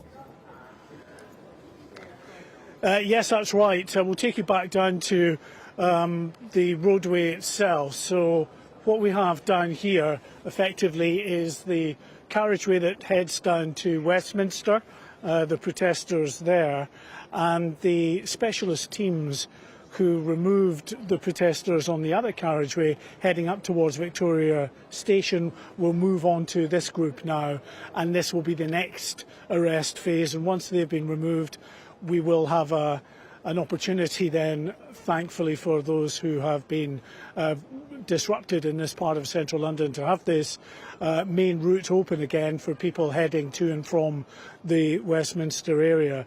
What was interesting, Mark, that we noticed really during this particular protest was 8 different altercations where members of the public were up here remonstrating with the protesters, and I think that's indicative of a general loss of patience with these protests and the disruption that they're causing to people and their lives, their everyday business that they're trying to go about here in central London. And it's prompted the Home Secretary, Suella Braverman, to push for new legislation which will be introduced into the Commons this week, we're told, which will aim to make it much tougher for these protesters to carry out this kind of disruptive tactic, and it will include the likes of potentially jail terms for those who breach injunctions. You'll remember, of course, when we had Insulate Britain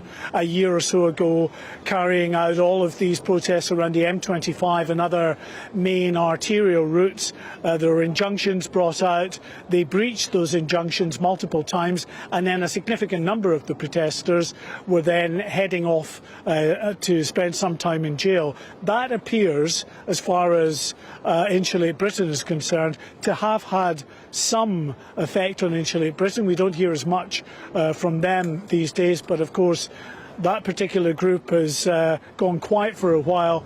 This particular group, Just Stop Oil and Extinction Rebellion, have taken up the environmental cause and they're here, and they say they're going to cause much more disruption like this in the coming days and weeks. We got yesterday disruption at an Aston Martin garage in West London on Pall Mall. This morning, of course, the QE2 bridge, the Dartford crossing, was closed for a while because we had protesters who climbed up on the bridge itself. Clearly very dangerous for them, but dangerous as well for the specialist officers that have to go up and try to talk them down from this bridge. They're unapologetic, though. They say we're facing a climate emergency, and they're going to continue with this kind of disruptive tactics. You can see police have moved in again to remove another of the protesters, and just doing a head count now, there are 4 protesters remaining on the roadway as 2 more are taken away here. So 4 on the roadway. So hopefully within the next 5 to 10 minutes we should get Victoria Street open again. But of course the police know that this roadway will be open, but it may only be a matter of hours before the next area is targeted by Just Stop Oil, Extinction Rebellion and their associated groups. Mark, looking at the amount of time that this process takes, obviously there's a well-rehearsed procedure they go through. People are waiting in that traffic around Parliament Square for some time. And one reflects on what Sir Mark Rowley, the Met Commissioner, was saying about this test of what they call significant disruption.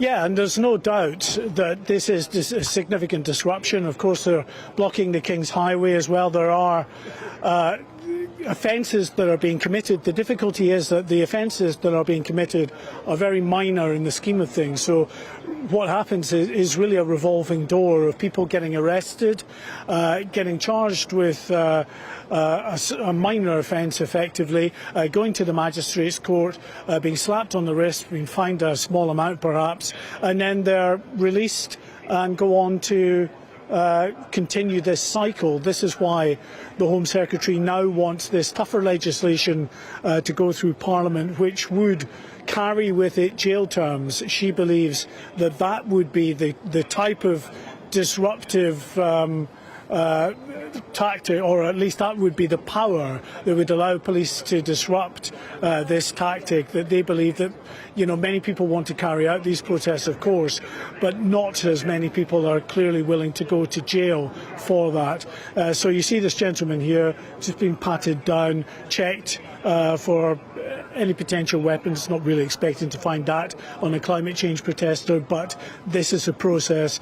They're patted down, checked out, then they're put into the van and then taken away. And as these two are processed here, as I say, Mark, another 4 further down the road here on Victoria Street. So hopefully, as I say, within a matter of 5 to 10 minutes, we should have this main thoroughfare open again to traffic. Absolutely fascinating to watch the process the police are going through to disrupt and stop the protesters. Really interesting, Mark White. We'll speak to you later in the show, no doubt. So the road might be open in time for the Chancellor and the Prime Minister to get to the House of Commons. Who knows? 3:30. If they want to. Coming up, we'll be speaking with a Conservative MP, Royston Smith, as pressure continues to pile on the Prime Minister Liz Truss. That's after a short break.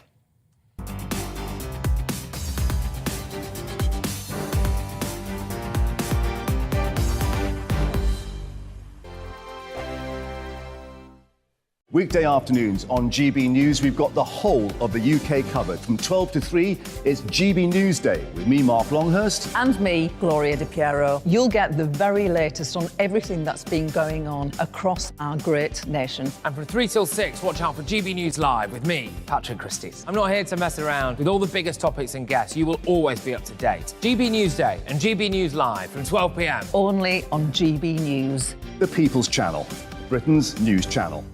Hello there, it's Eamon Holmes here from Breakfast on GB News. We're not just on your television and your screens, We're on DAB plus digital radio, so you can listen to your favourite shows on the move. If you've not yet listened to GB News Radio, it's very simple. We're on your radio player and TuneIn apps, on your smart speaker, phone or tablet, or online at gbnews.uk. Take us with you wherever you go. GB News Radio. You never have to miss a moment of the People's Channel.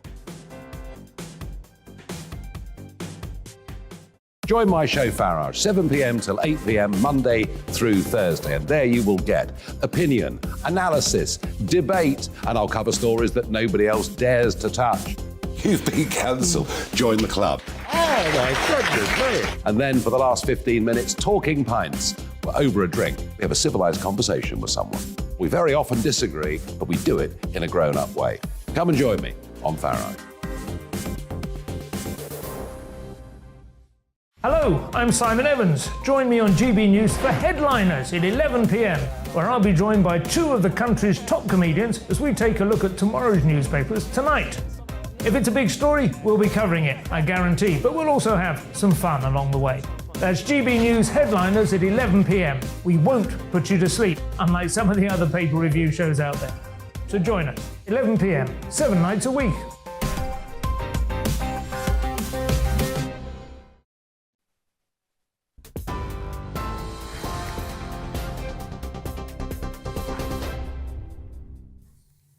A very good afternoon to you. 1:33. I'm Rosie Wright, keeping you up to date on GB News. The newly appointed Chancellor has announced a reversal of almost all of the tax measures in the mini-budget. The Prime Minister says the government's taken action to chart a new course for growth and says the government's addressing what she called serious challenges in worsening economic conditions. Well, Mr Hunt says £32 billion a year could be saved by not cutting corporation tax and restoring the top rate of income tax. He's also scaled back the support for energy bills, promising the price cap will be in place until April next year, but then there would be a review. The Minister and I have agreed it would not be responsible to continue exposing public finances to unlimited volatility in international gas prices. So I'm announcing today a Treasury-led review into how we support energy bills beyond April next year. The objective is to design a new approach that will cost the taxpayer significantly less than planned, whilst ensuring enough support for those in need. Labour's been granted an urgent question to the Prime Minister on the economic situation in the House of Commons this afternoon. The London Mayor, Sadiq Khan, says the Chancellor's reversal on the mini-budget shows the government's run out of ideas. Government's in shambles. It's clearly chaos. Families, businesses, investors don't know from one minute to the next what the government's policies is. It's no way to run an economy. It's no way to run the country. Scotland's First Minister says the country would introduce a new currency as soon as practical if it breaks away from the UK. Nicola Sturgeon set out her economic plans for an independent country. The Supreme Court's currently deciding whether Scotland can hold an independence referendum next year without the agreement of Westminster. We're on your TV, online and DAB+ radio. It's GB News.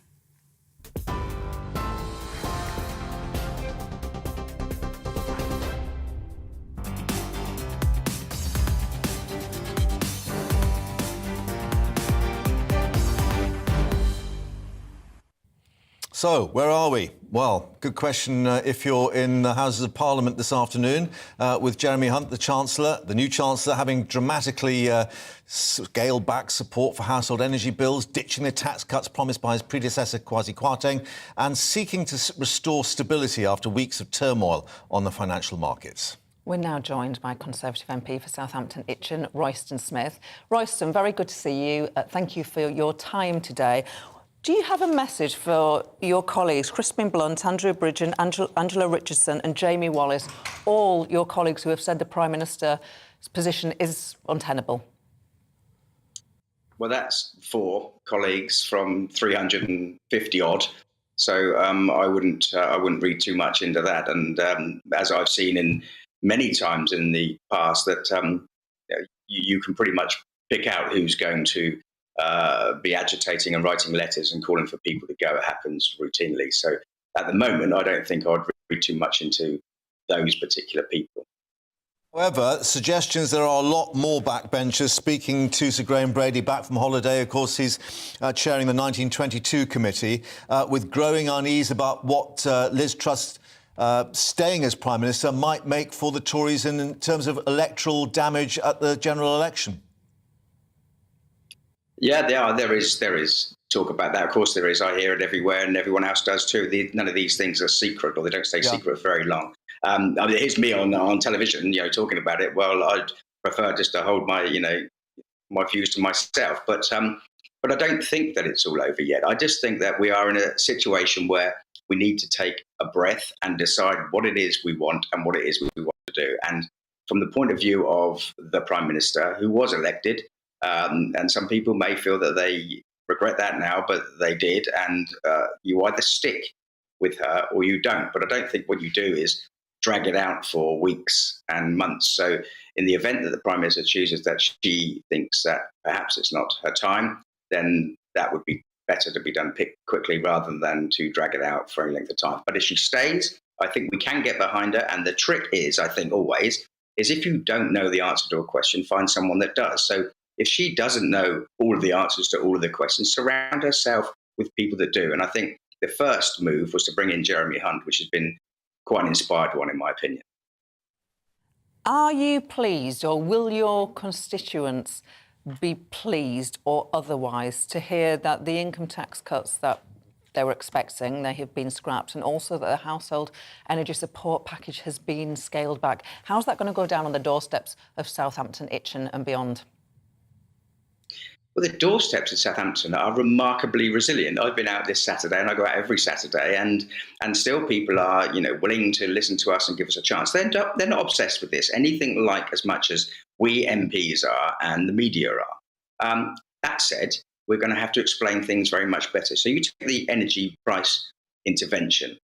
There's no point heating people's indoor swimming pools. That's just ridiculous. So if we'd have frozen perhaps the average use of units and then said, if you go beyond those units, you're going to have to pay that yourself, 2 things would have happened. One is people would have been responsible for themselves, and especially if they earned more money, they could afford to do it. And secondly, they would have started scaling back on their energy uses, which is a win-win, especially when we're looking at trying to get to net zero. So I think that the way we introduced that is £60 billion over 2 years, and we'll pretty much keep everyone safe was probably not the right thing to do. So that's probably a good thing. And I think people will, if I explain that to them, will accept that and understand it. Is it exactly against what Liz Truss was saying? We're going to look after you for 2 years, as she was saying on the tax cutting for growth. Has the damage already been done? And will many backbenchers be looking at their own constituencies and the voting figures and the polls and thinking the game is up? Well, the thing about MPs and backbenchers particularly is they often look at their own constituencies and wonder whether they can win or lose. And it isn't about that. For me, I've made my peace with whatever the result will be next time for me. But I think it's doing the right thing. Now, tax cuts are to be welcomed when they can be afforded. And I've said in private, and now I'm saying in public, of course, that if you cut your income, you have to cut your expenditure. Now we're going to not cut our income quite as much as we were going to, which means we won't have to cut our expenditure as much as we might have had to do. So looking at things like the energy intervention, then making that so that the most vulnerable can keep themselves warm during the winter is the right thing to do. Making that so people with 11-bedroom houses, football players and indoor pools wouldn't pay as much as they otherwise would is just ridiculous. So I think we can cut a bit of expenditure there while we're not introducing so many tax cuts so quickly. Finally, would you like Liz Truss to lead you into the next election? I've been on record all the time as always supporting the Prime Minister that we have. I am a Conservative. I won't let the left, the opposition, the woke, the media, anyone else tell me who should be our Prime Minister. I will support her as long as she wants to be there. Royston Smith, Conservative MP for Southampton Itchen. Thanks for your time today.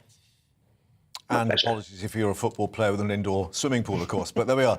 Now, more than 400,000 health workers across England, Wales and Northern Ireland being balloted over industrial action in continuing disputes over pay. Unison says members of several health unions, including nursing and ambulance staff, as well as cleaners, will vote in the coming weeks on whether to walk out. Well, it could mean almost 1 million NHS workers potentially being involved in strikes or other forms of industrial action before Christmas. Joining us now is Sarah Gorton, who's head of health at Unison. And clearly, given what's happening with the government at the moment, suggestions we may still get spending cuts in various departments. People will be very anxious in these weeks ahead. Completely. I think the prospect of further cuts will just give key workers in the NHS kind of even less hope that this government has a plan. As you say, by the end of this month, about 400,000 key workers across the NHS will be deciding if they're prepared to take strike action, to strike for better pay and staffing, and take that action later this winter. These are really difficult decisions for health workers to make. They do not take them lightly. It shows the severity of the situation that we're in. And at the moment, the government just does not seem to have a plan to deal with the NHS staffing crisis. What pay offers have you been offered? Have your members been offered? So the decision that health workers are going to be taking when our ballot launches on the 27th of October is in relation to the £1,400 that was awarded in July. So that was late. So health workers were due a rise on the 1st of April. They had to wait months to find out that they were going to get a pay rise that was well below the rate of inflation. Now, we'd been advising government that nurses, paramedics, porters, cleaners were saying that they could not cope with rising bills this winter. We know that situation is only getting worse, more and more people finding it difficult to cope with the cost of living. And we know that pay is meaning that every day people are leaving jobs they love in the NHS to go to less stressful and better paid work elsewhere. And that means that there's more work left for the people who stay. We've been advising government since the turn of the year that an inflation-proof pay rise would be a way of retaining staff, of preventing more people leaving the NHS this winter, of helping reverse the trend in the workforce crisis and starting to see us retain people, to stop more people leaving before those queues get bigger. We've got 7 million of us waiting for treatment. That's not the key to an economy that's in recovery.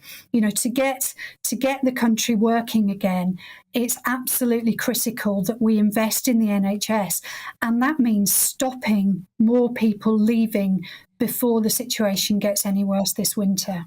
But can I put it to you, Sarah, that given the nature of the work and given those people who sacrifice so much working for the NHS, it's unlikely, is it, that they're really going to walk out on the job and take an industrial action? And, will the government gamble with that?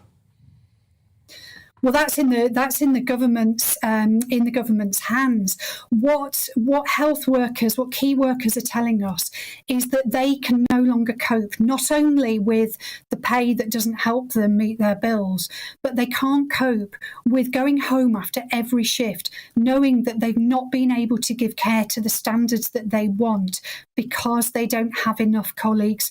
And we know that pay is a factor. So the government has to get serious with this. What we want to see as unions that speak for health workers, for nurses, for cleaners, for paramedics, what we would like to see is the government working with us to avert the strikes before they happen. We will have a few weeks during the period that the ballot is open. We want to see government taking us seriously, to talk to us and sit down with us and resolve this, to give health workers and all key workers across the NHS some hope that they are valued and that they are going to be encouraged to stay in the NHS this winter. Sarah Gordon, Head of Health at Unison, the union, thank you very much indeed for joining us here on GB Newsday. Thanks. Thank you.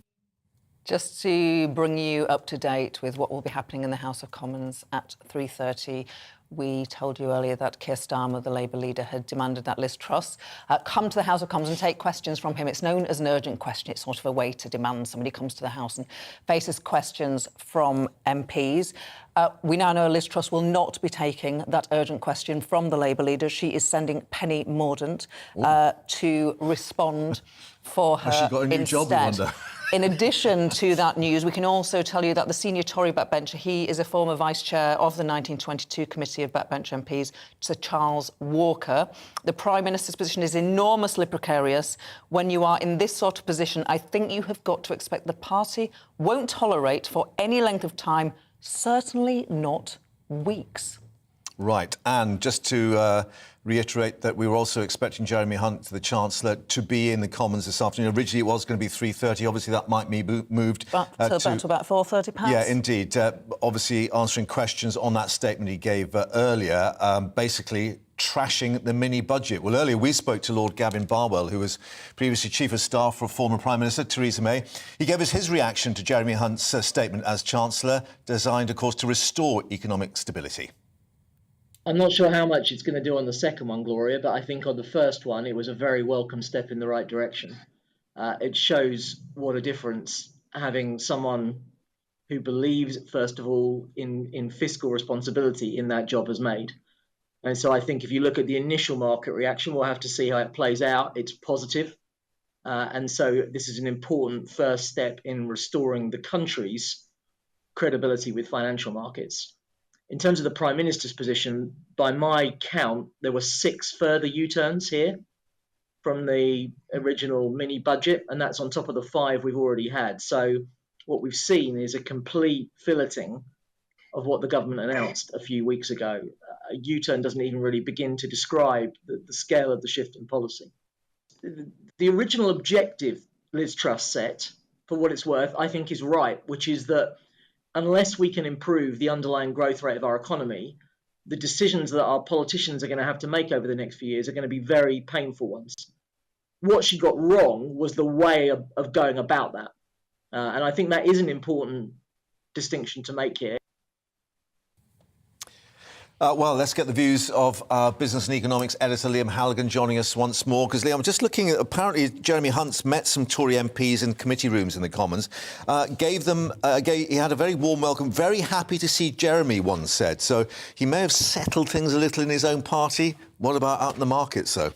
I think he will have settled things among MPs who voted for Rishi Sunak, and of course Jeremy Truss backed Rishi Sunak. So, we're always going to be able to find quotes from people who are happy he's there, but there'll be lots of people who are absolutely seething that he's there because he came 5th in the Tory leadership contest among the MPs.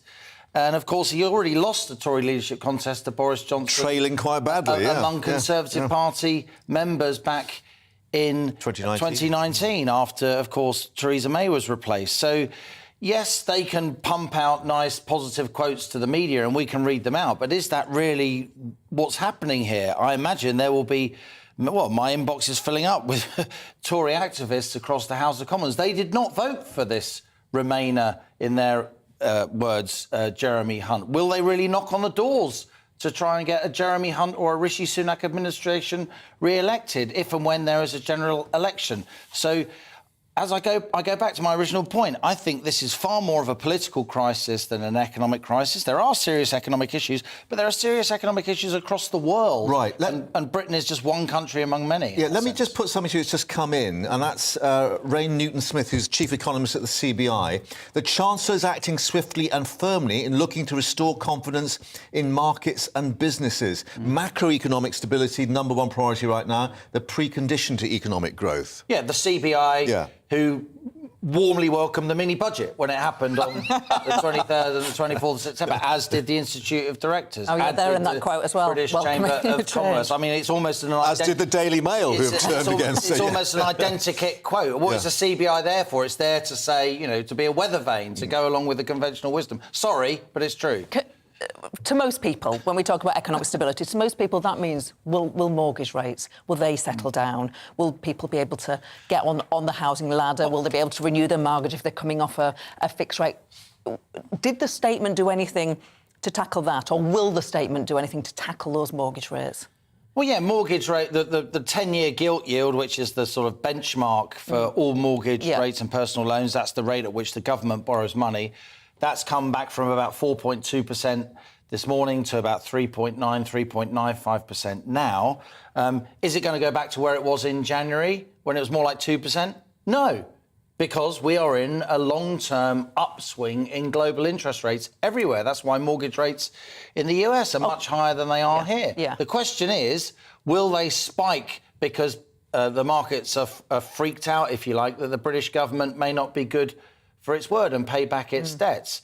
Well, it depends on what Jeremy Hunt says, and it depends if the narrative can be put forward that the Tory party is, in fact, capable of governing itself and this country. Again, no one thinks Britain is insolvent. No one thinks that the British government isn't good for its debt. What the markets don't like, and they didn't like, was that open-ended fiscal commitment on the energy price cap. And they don't like the idea of 4 chancellors in 4 months because it looks really bad. And they're the things, I think a lot of the political action is what's really been roiling the markets, more than the actual sums. They hate the uncertainty, yeah.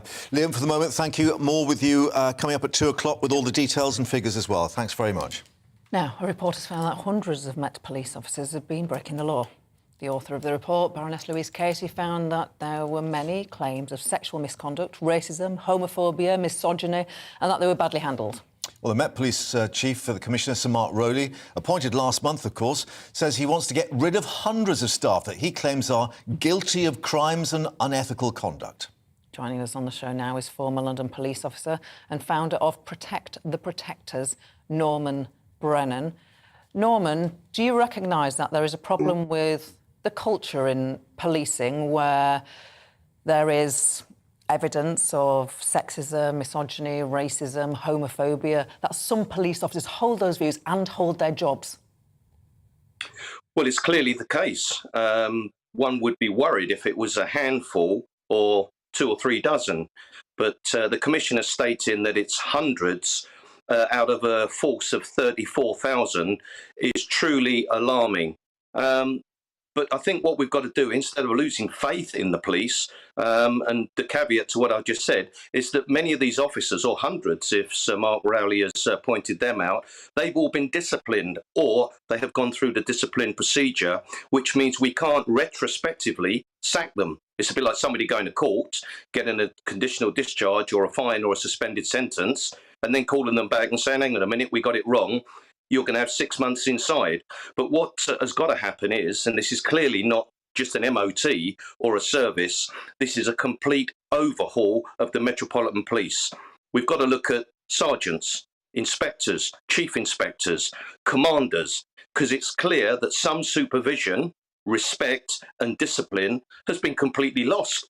Officers have been allowed, some officers have been allowed to clearly run amok. And this isn't good news for the public and victims of crime that look to the Met to turn up and support them. And the majority of Metropolitan Police officers are outstanding. But this is clearly going to smudge many of their names or many of their officers. Yeah. And do you think, Norman, that there is a particular problem within the Met about the disciplinary procedures? Because one of the criticisms has been that it took so long.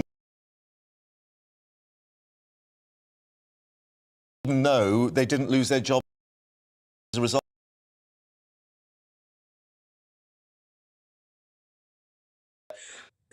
Everything takes so long. The Independent Office of Police Complaints, if an officer's involved in a firearms incident, for example, PC Anthony Long, it took 13 years or over nearly half of his service before he was dealt with. And then when you look at internal discipline, if a police officer has been convicted in a court of a criminal offence, they should be dismissed the same day. And of course, if that officer then appeals, that can be looked at. But it does nothing to reassure the public and victims of crime when you've got dozens, and as Sir Mark Rowley says, hundreds of officers that he said should have been sacked. Well, the clear question is this: why weren't they? Questions still hanging in the air. He's asked it. We'll see if there are any answers coming up. Norman Brennan from Protect the Protectors, thanks very much for joining us here on GB Newsday. Thanks for your time.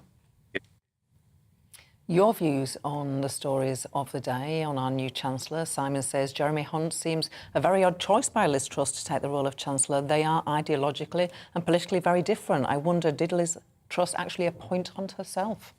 On the Stop Oil protests, more seen today, of course. Alan says this: I'm just watching the protesters being asked to move on. In France, they're much better at moving protesters. Obstruction of the roadway or highway is a specific offence and they should be removed immediately. And on the Tory party, Mel has been in touch to say if the Tory party bring back Boris, there will be no need for an election. He already has a public mandate with an 80-seat majority and he has a mandate from the membership. Yes, Nadine Dorris might echo you on those views. Keep them coming, of course, and we'll reflect those GB views at gbnews.uk. Coming up in the next hour, we'll be talking about the Chancellor's announcement. We'll have the breakdown of all the details with our economics and business editor, Liam Halligan. And the Westminster merry-go-round continuing. Will Liz Truss remain as Prime Minister? Well, she may not be facing Keir Starmer, we're now told, in the Commons. Instead, who will be facing the music? We'll tell you in a moment. Let's get the weather first. Alex Deakin here with your latest weather update from the Met Office. A classic north-south split today with lots of showers across Scotland and Northern Ireland, where it's also pretty windy for most of England and Wales. Brighton, breezy day with sunny spells and most places staying dry. We did start with some rain across the southeast. That's edging away from this weather front, this area of low pressure dominating further north. The isobars squeezing together, quite blustery for Northern Ireland, southern Scotland and parts of northern England, with showers packing in across Scotland in particular. Starting to ease somewhat for Northern Ireland. One or two showers over the far north of England, but most of England and Wales dry and bright with plenty of October sunshine and temperatures getting up to 18, 19 degrees across the south. Cooler feel for Scotland and Northern Ireland with those gusty winds and frequent showers. The showers will be pretty heavy, but they should tend to zip through and they should ease off as we go through this evening, certainly from the central belt and across the south. We'll keep some showers going in northern Scotland. For England and Wales, it'll be dry and clear. It will turn quite foggy in places. Parts of Wales, Northern Ireland, central and southern England, some dense patches of fog are possible. Clouding over a little in the southwest with the breeze picking up. That should stop too much fog forming here. But getting to that time of year where fog can linger through the morning. So parts of Welsh Marches up towards northwest England, Northern Ireland, that fog may take most of the morning before it completely clears. One or two showers in the Northern Isles, but for most, it's a dry, fine day to come on Tuesday with sunny spells once that fog has disappeared. And again, pretty mild, especially in the south, 18, 19 degrees Celsius. As we go through Tuesday evening, not a great deal of change, but the winds will be picking up down to the southwest.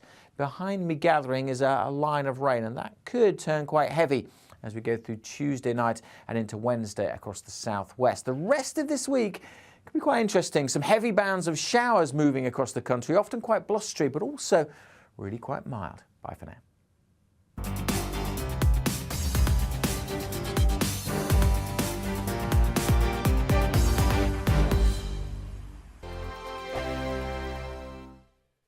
Weekday afternoons on GB News, we've got the whole of the UK covered. From 12 to 3, it's GB Newsday with me, Mark Longhurst. And me, Gloria De Piero. You'll get the very latest on everything that's been going on across our great nation. And from 3 till 6, watch out for GB News Live with me, Patrick Christys. I'm not here to mess around with all the biggest topics and guests. You will always be up to date. GB Newsday and GB News Live from 12 p.m. Only on GB News. The People's Channel, Britain's news channel.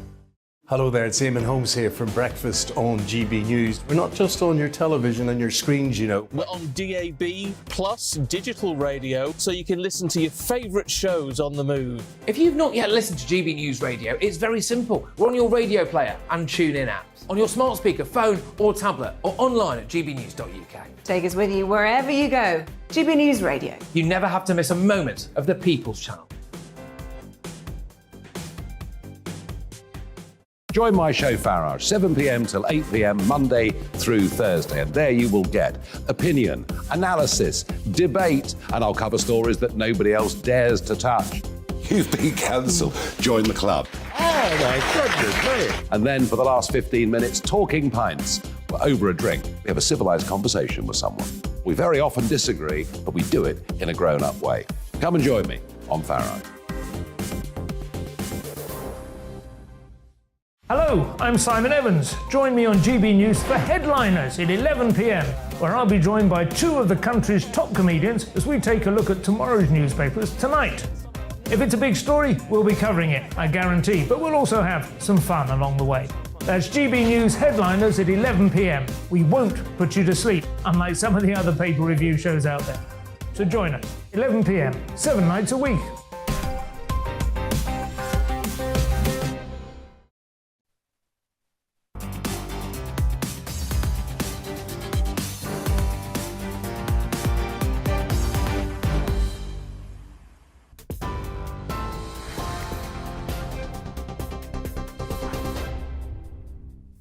A very good afternoon to you. 1 minute past 2.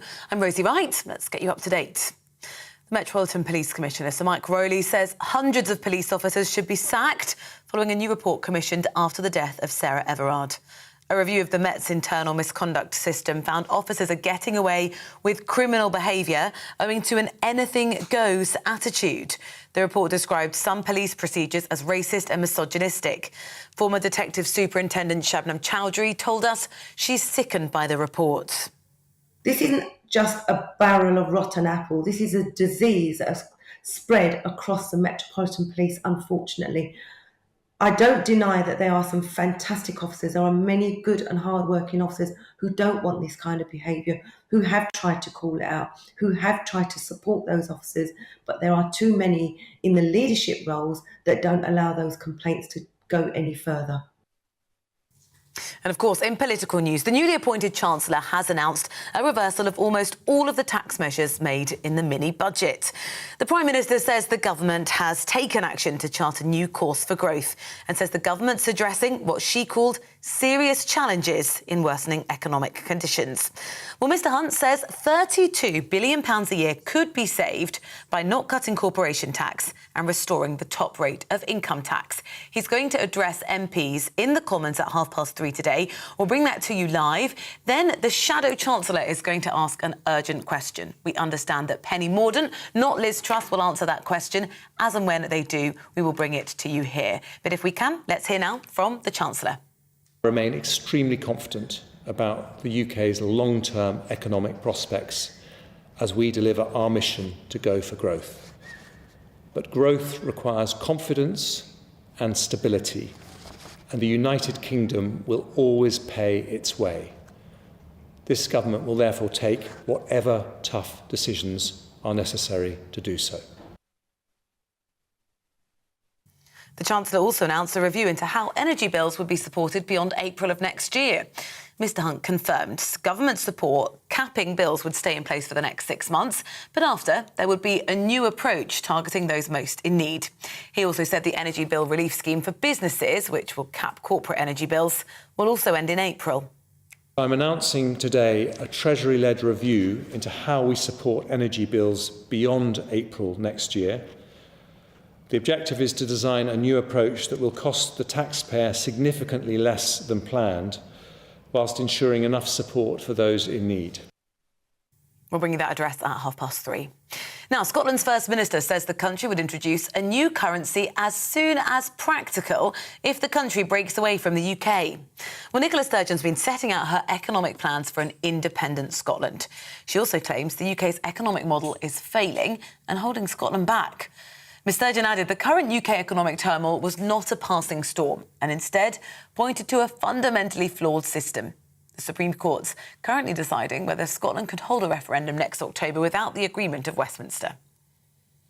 Drivers are facing up to 2-hour delays on the roads between Kent and Essex after Just Stop Oil protesters climbed to the top of the Dartford crossing, forcing police to close the QE2 bridge. Essex police said it may take some time to resolve the situation because of the difficulty in getting the protesters down safely. It's part of a number of climate demonstrations taking place around the country over the last few weeks. You're up to date on GB News. I'll bring you more as it develops. Now, back to Newsday.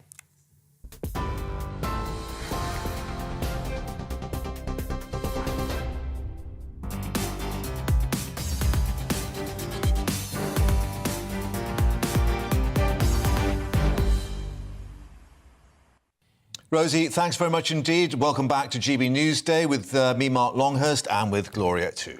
Our top story today, the new Chancellor, Jeremy Hunt, has announced that he will be reversing almost all of Liz Truss's signature economic policies, as outlined just a few weeks ago in that mini-budget. Yeah, it's the latest U-turn for the under-fire Prime Minister, now facing rising discontent, it seems, amongst her own MPs, with a growing expectation at Westminster that she may not make it to the next election as Conservative leader.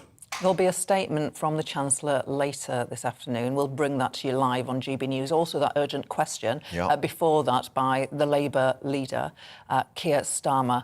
But for more on what the Chancellor said this morning and more detail we'll get later this afternoon in the Commons, let's get it all broken down by our economics and business editor, Liam Halligan, who's been crunching the numbers.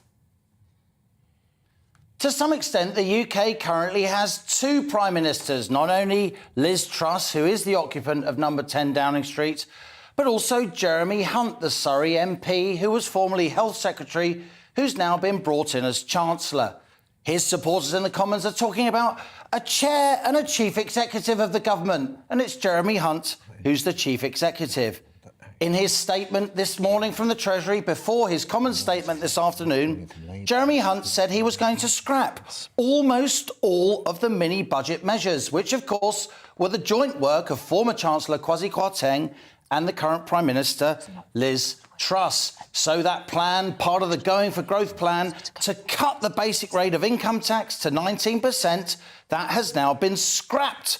And the basic rate of income tax will remain at 20%. That's a big blow for those who want to go for growth. The second thing that's been scrapped, that 2-year energy price cap, with the government guaranteeing a certain level of energy prices for all households and firms for 2 years. That may cost too much money, said the new Chancellor Jeremy Hunt. So it will now end in April 2023. And after that time, assistance will be more targeted on vulnerable households, but we don't yet know how.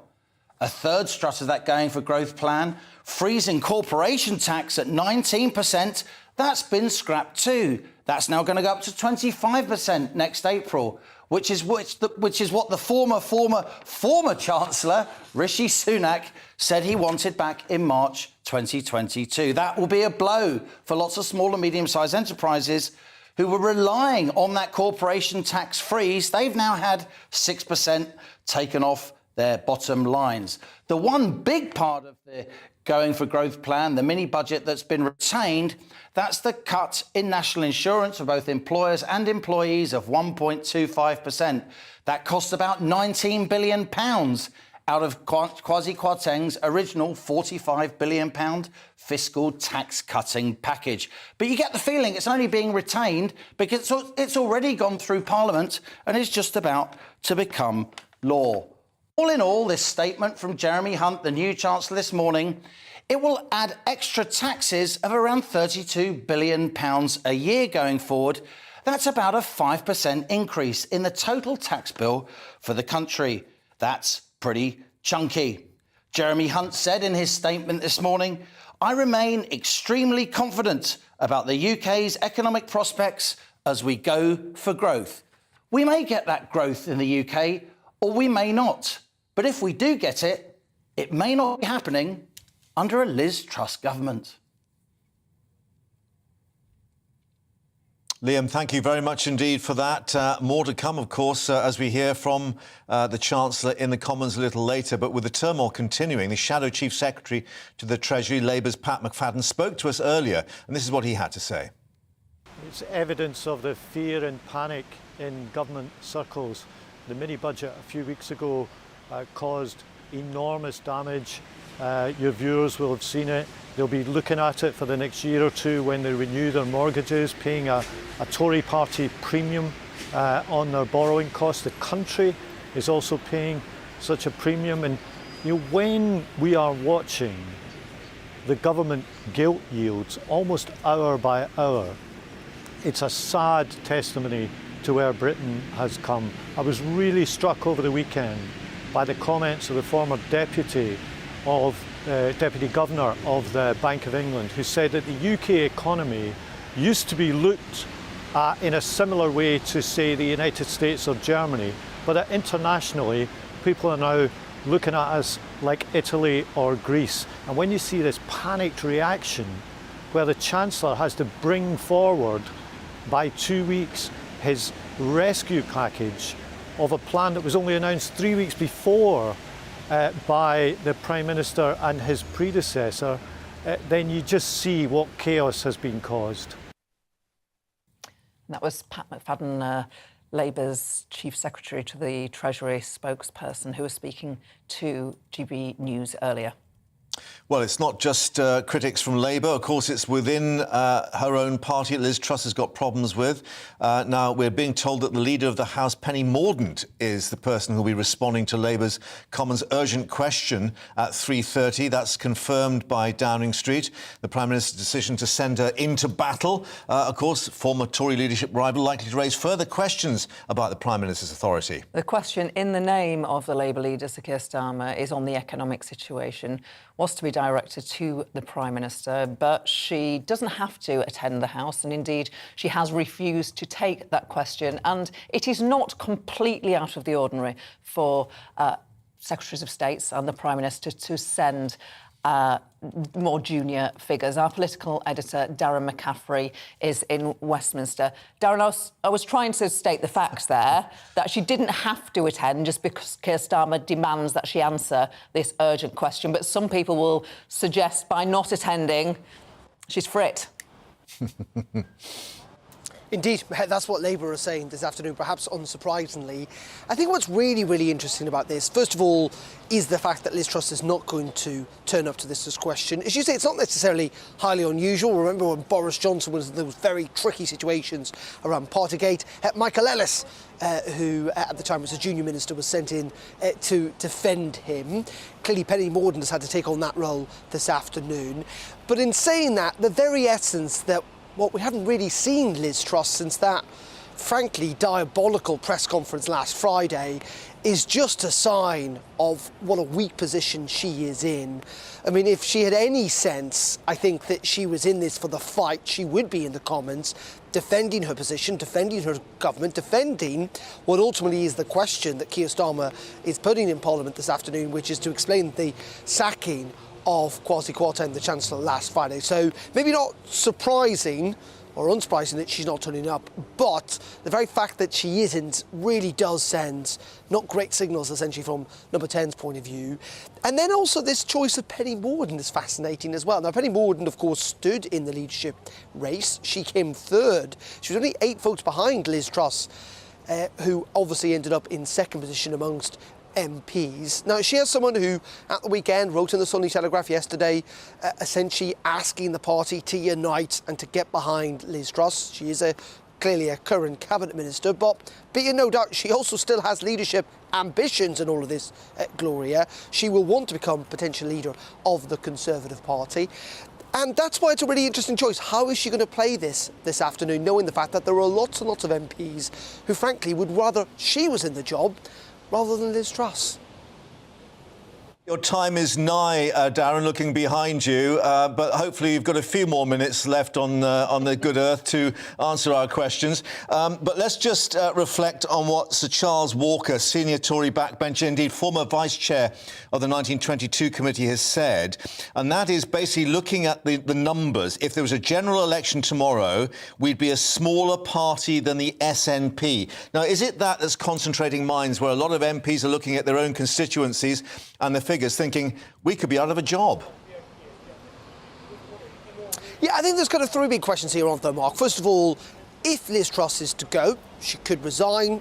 Graham Brady, the chairman of the 1922 committee, could frankly turn up in Downing Street, a bit like he did with Boris Johnson, and essentially say, there's going to be a leadership race because I've had so many letters calling for resignation and frankly you're going to lose it, so you need to go.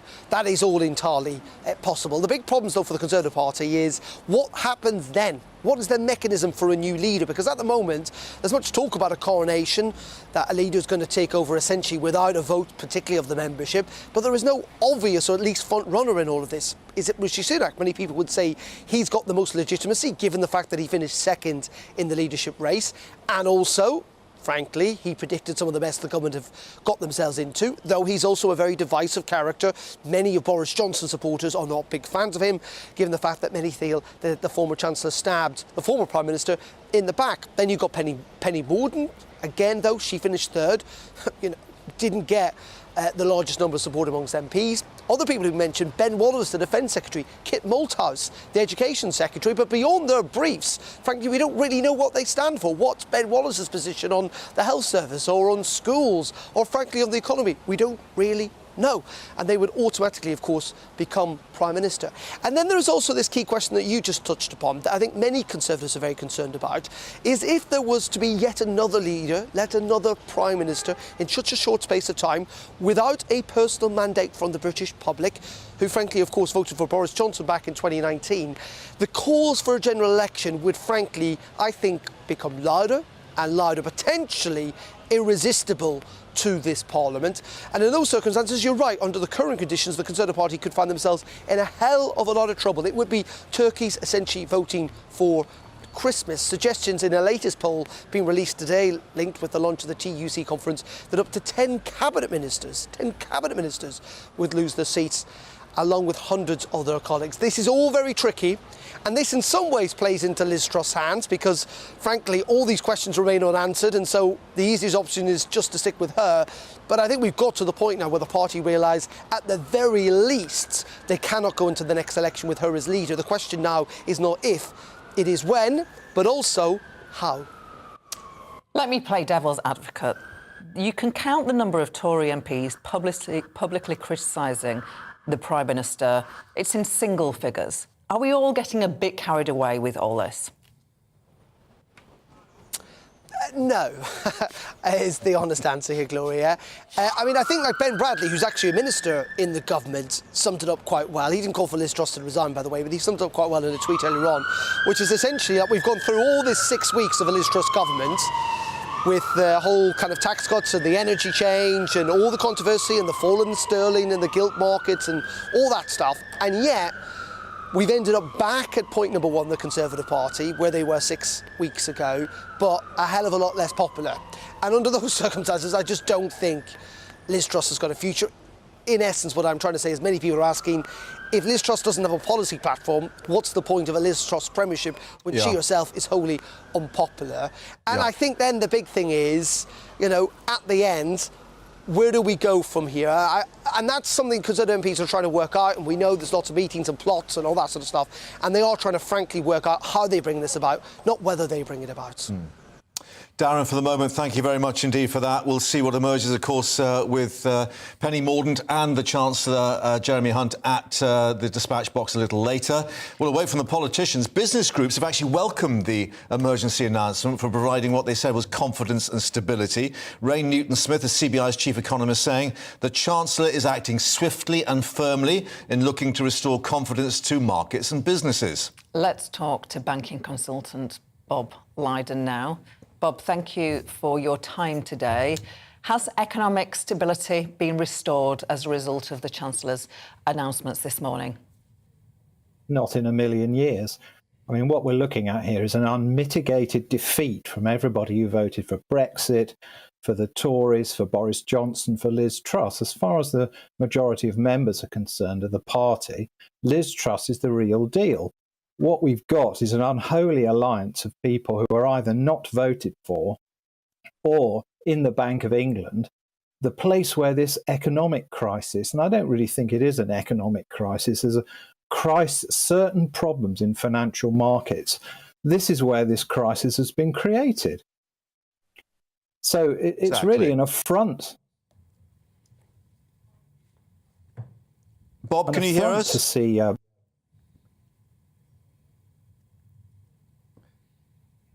Bob, I'm going to ask you again, where do you think this crisis has been created then? Well, and the Bank of England, quantitative easing for too long, low interest rates, inflated asset prices, house prices, stock market, and this ridiculous thing with pension fund managers going into huge volumes of financial derivatives contracts, which have proven to be equally crisis creating as before the last crisis, because the very mechanism that the financial authorities put in place to reduce risk has actually exacerbated it. This thing, margin call, I mean, it's ridiculous. These derivatives contracts were based on gilts, the performance of gilts, leveraged and secured by gilts. So the security is the same as the underlying of the derivative. Yeah. And what happens then is they both cause one another to plummet. Just final question. And, you know, to the financial authorities sit back and look at that. You're a specialist consultant in international banking. Should bankers get bigger bonuses, as the government has suggested? Banks be what? Should bankers get bigger bonuses, as the government has suggested? I've never had a big bonus, so I can't answer that one.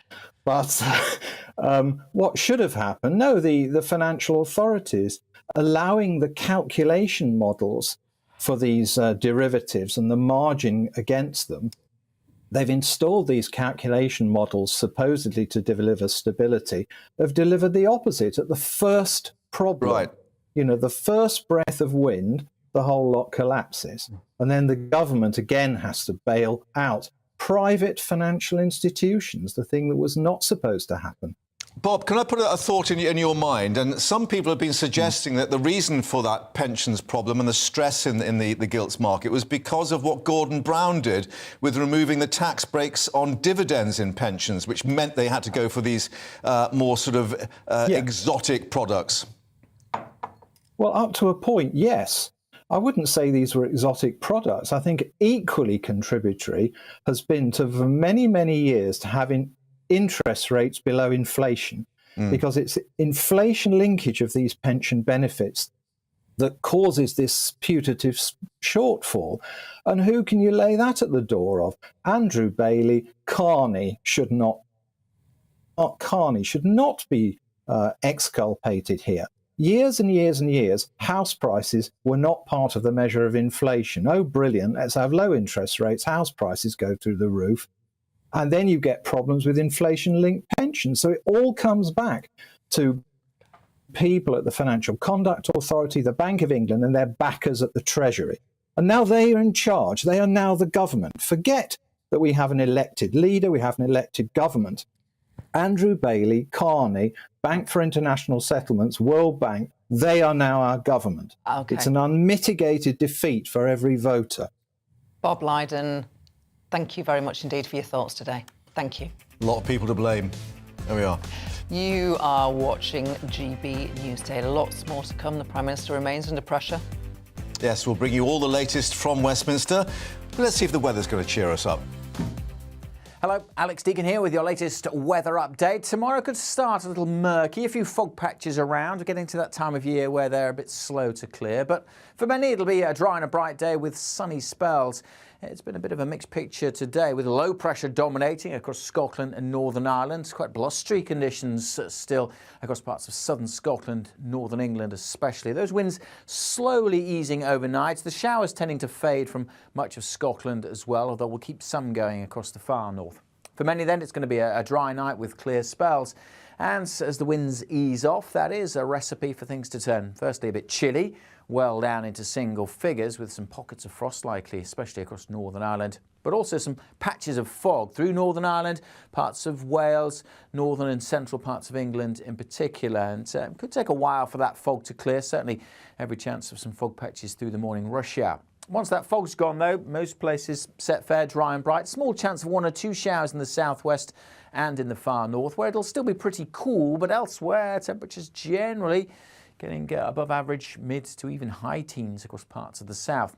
The winds will pick up through the day in the southwest. A few more showers coming in here during Tuesday night. And if anything, that rain could pep up, spread into parts of Wales as we head into Wednesday morning. Then this line of showery rain set to track northwards during Wednesday. Some heavy bursts mixed in with that as it perhaps gets into the Midlands, parts of Northern Ireland, and late in the day into parts of northern England too. Further south, fairly cloudy scene with a few scattered showers, generally dry and bright there for Scotland and the far north of England, with a bit of an easterly breeze picking up. Some of those North Sea coasts will be rather fresh, but again in the south temperatures could get to 16, 17 or 18 Celsius with the help of a bit of sunshine. Low pressure continues to dominate out to the west, so bands of rain moving northwards, but it's going to stay mild this week.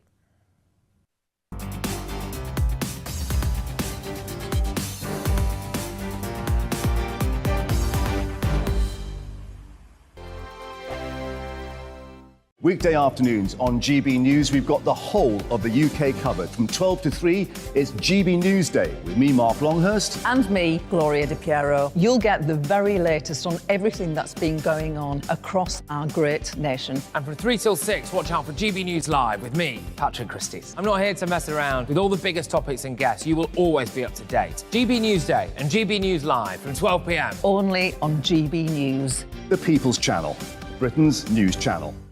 Hello there, it's Eamon Holmes here from Breakfast on GB News. We're not just on your television and your screens, you know. We're on DAB plus digital radio, so you can listen to your favourite shows on the move. If you've not yet listened to GB News Radio, it's very simple. We're on your radio player and TuneIn apps, on your smart speaker, phone or tablet, or online at gbnews.uk. Take us with you wherever you go. GB News Radio. You never have to miss a moment of the People's Channel. Join my show Farage, 7 p.m. till 8 p.m. Monday through Thursday. And there you will get opinion, analysis, debate, and I'll cover stories that nobody else dares to touch. You've been cancelled. Join the club. Oh, my goodness me. And then for the last 15 minutes, talking pints. We're over a drink. We have a civilised conversation with someone. We very often disagree, but we do it in a grown-up way. Come and join me on Farage. Hello, I'm Simon Evans. Join me on GB News for Headliners at 11 p.m, where I'll be joined by 2 of the country's top comedians as we take a look at tomorrow's newspapers tonight. If it's a big story, we'll be covering it, I guarantee, but we'll also have some fun along the way. That's GB News Headliners at 11 p.m. We won't put you to sleep, unlike some of the other paper review shows out there. So join us, 11 p.m, 7 nights a week.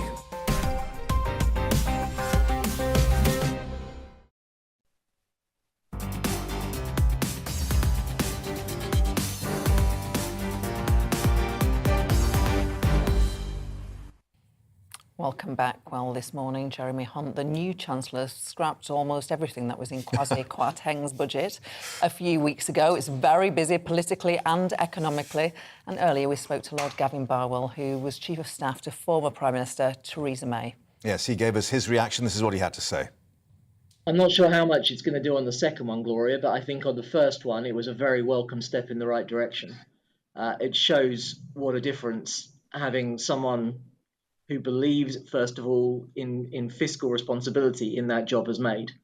And so I think if you look at the initial market reaction, we'll have to see how it plays out. It's positive. And so this is an important first step in restoring the country's credibility with financial markets. In terms of the Prime Minister's position, by my count, there were 6 further U-turns here from the original mini budget, and that's on top of the 5 we've already had. So what we've seen is a complete filleting of what the government announced a few weeks ago. A U-turn doesn't even really begin to describe the scale of the shift in policy. The original objective Liz Truss set for what it's worth, I think is right, which is that unless we can improve the underlying growth rate of our economy, the decisions that our politicians are going to have to make over the next few years are going to be very painful ones. What she got wrong was the way of going about that. And I think that is an important distinction to make here. Well, let's get more with Liam, who's still in the studio with us. Liam, echoing what was just said there, Institute for Fiscal Studies now, Paul Johnson, saying that, you know, it's encouraging, but saying Jeremy Hunt will still have to make some scary decisions on tax and spend this Halloween. It remains hard to see where significant spending cuts could come from. Unless we get more growth. I mean... and how do you get growth if you don't cut tax? Well, you know, how does that work? Growth depends overwhelmingly at the moment on what happens on financial markets, what happens in the global economy, what happens to the wholesale price of gas, which, by the way, has come down quite a lot today. Right. While we've all been diverted looking elsewhere. That's pretty good for the public finances. Look, I've said this about the IFS in the past, an institution for which I have enormous respect. I've known Paul Johnson 25 years. He's a very, very bright guy, and we're lucky to have, you know, the likes of the IFS. Other countries, you know, they model their institutions on ours. But what I would say is that the IFS, it's very good at looking at static situations and saying if you put that up, then that comes down. What they're not good at, what they don't do, is look at the overall macroeconomic picture. The big picture, yeah. Trade, inflation in the international context. And a lot of these, you know, we can say you need to find 40 billion quid's worth of spending cuts. But, you know, forecasts are not destiny, and it may be that it's a lot worse than that. It may be that it's a lot better. We just don't know. Mel Stride, though, who is the chair of the Commons Treasury Select Committee, a politician who leads a cross-party group of politicians to examine Treasury policy, he says exactly the same. 40 billion is going to be needed. Because he's going to trot out the IFS figures, and he's, you know, Rishi Sunak's former campaign manager. Okay. I'm not saying these aren't legitimate things to say. They are. But that doesn't mean that they're going to come true. Now, clearly, the public finances are in a pretty bad place because, not least because, you know, interest rates are going up, gilt yields are down slightly today, but governments have to pay a lot more for borrowing now than they did this time last year, and also because we're trying to wean ourselves off this sort of economic crack cocaine, which has been quantitative easing, where we were creating money in order to buy the government's bonds. And we're now trying not to do that because it's proved to be very inflationary. And so all of that is going to make the public finances a lot more difficult, not just for the UK, but for the US, the Eurozone and many other countries. Politically, Liz Truss put great store by the energy support package. We're now learning this is just going to be 6 months, not the 2 years, and they'll assess the situation, Treasury assessment, in April. A new approach. Just to read what was said by Jeremy Hunt, the objective of the review is to design a new approach that will cost the taxpayer significantly less than planned while ensuring enough support for those in need. I mean, are we talking then about means-tested energy? Yeah, it's really, really good that we're alighting on this because, you know, we can talk about the drama of politics, rightly so, but this is what GB News viewers and listeners will really want to know about. The energy support package, as laid out by Truss and Sunak shortly after Her Majesty's funeral in the mini-budget, was extremely generous because it guaranteed a certain unit price of energy for all households in the country, rich to poor, and indeed for businesses. For households, it was 2 years. For businesses, it was 6 months. What Jeremy Hunt is now saying, rightly in my view, is that open-ended commitment, it's almost a blank cheque, because if wholesale gas price goes to the moon, the government has to make up the difference to deliver that guaranteed unit cost. That's what, in my view, the gilts market, the investors were really worried about. That's now been severely curtailed to where Labour wanted it, actually. Labour, in fairness to them, said, we think the energy price cap should be for 6 months only, and that's what it will be. It will be reviewed in April, Mark, as you rightly say. The Chancellor, wasn't he? He was very, very keen to get in the phrase, a Treasury-led review, so the Department for Business and Energy, they can sling their hook. The Treasury's now in charge. Again, orthodoxy rules, again, to sort of reassure the markets. What I would say, though, wherever we are in politics in April 2022, and who knows who the government will be, who knows if we'll have seen in a general election or two by then, crikey.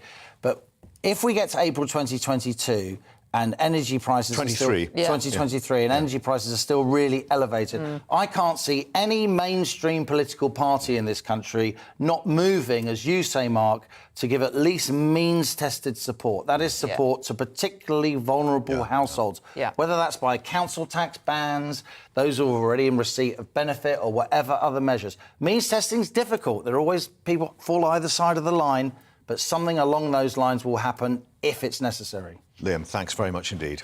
After the break, a series of climate change protests have taken place across the capital, with police moving in to make a number of arrests. And we'll be hearing government plans to crack down on those demonstrators. First, let's get an update on the news headlines.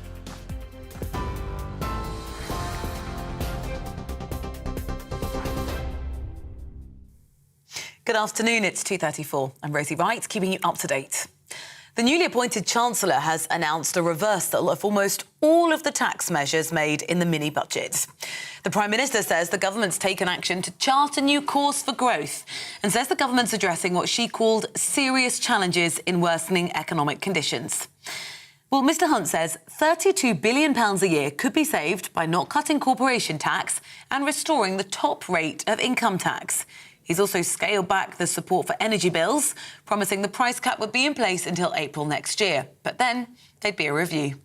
The Prime Minister and I have agreed it would not be responsible to continue exposing public finances to unlimited volatility in international gas prices. So I'm announcing today a Treasury-led review into how we support energy bills beyond April next year. The objective is to design a new approach that will cost the taxpayer significantly less than planned, whilst ensuring enough support for those in need. Labour's been granted an urgent question in the House of Commons following the Chancellor's announcement. We'll bring that to you here live. Well, the Leader of the House, Penny Mordaunt, will respond to it on behalf of the Prime Minister. London Mayor Sadiq Khan says the Chancellor's reversal on the mini-budget shows the government's run out of ideas. Government's in shambles. It's clearly chaos. Families, businesses, investors don't know from one minute to the next what the government's policies is. It's no way to run an economy. It's no way to run the country. Scotland's First Minister says the country would introduce a new currency as soon as practical if it breaks away from the UK. Nicola Sturgeon has set out her economic plans for an independent Scotland. The Supreme Court's currently deciding whether the country can hold an independence referendum next October without the agreement of Westminster. We're on your TV, online and your DAB+ radio. It's GB News.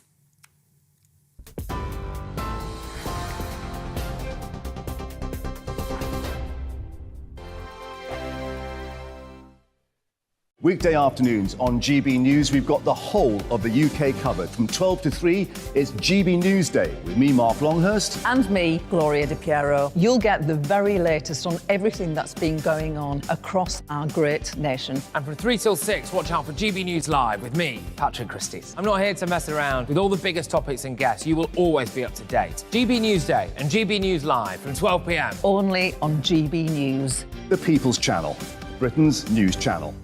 Hello there, it's Eamon Holmes here from Breakfast on GB News. We're not just on your television and your screens, you know. We're on DAB plus digital radio, so you can listen to your favourite shows on the move. If you've not yet listened to GB News Radio, it's very simple. We're on your radio player and TuneIn apps, on your smart speaker, phone or tablet, or online at gbnews.uk. Take us with you wherever you go. GB News Radio. You never have to miss a moment of the People's Channel.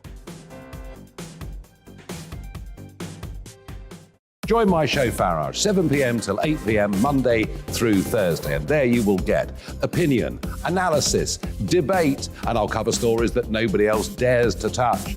You've been cancelled. Join the club. Oh, my goodness me. And then for the last 15 minutes, talking pints. We're over a drink. We have a civilised conversation with someone. We very often disagree, but we do it in a grown-up way. Come and join me on Farage. Hello, I'm Simon Evans. Join me on GB News for Headliners at 11 p.m, where I'll be joined by two of the country's top comedians as we take a look at tomorrow's newspapers tonight. If it's a big story, we'll be covering it, I guarantee, but we'll also have some fun along the way. That's GB News Headliners at 11 p.m. We won't put you to sleep, unlike some of the other paper review shows out there. So join us, 11 p.m, 7 nights a week.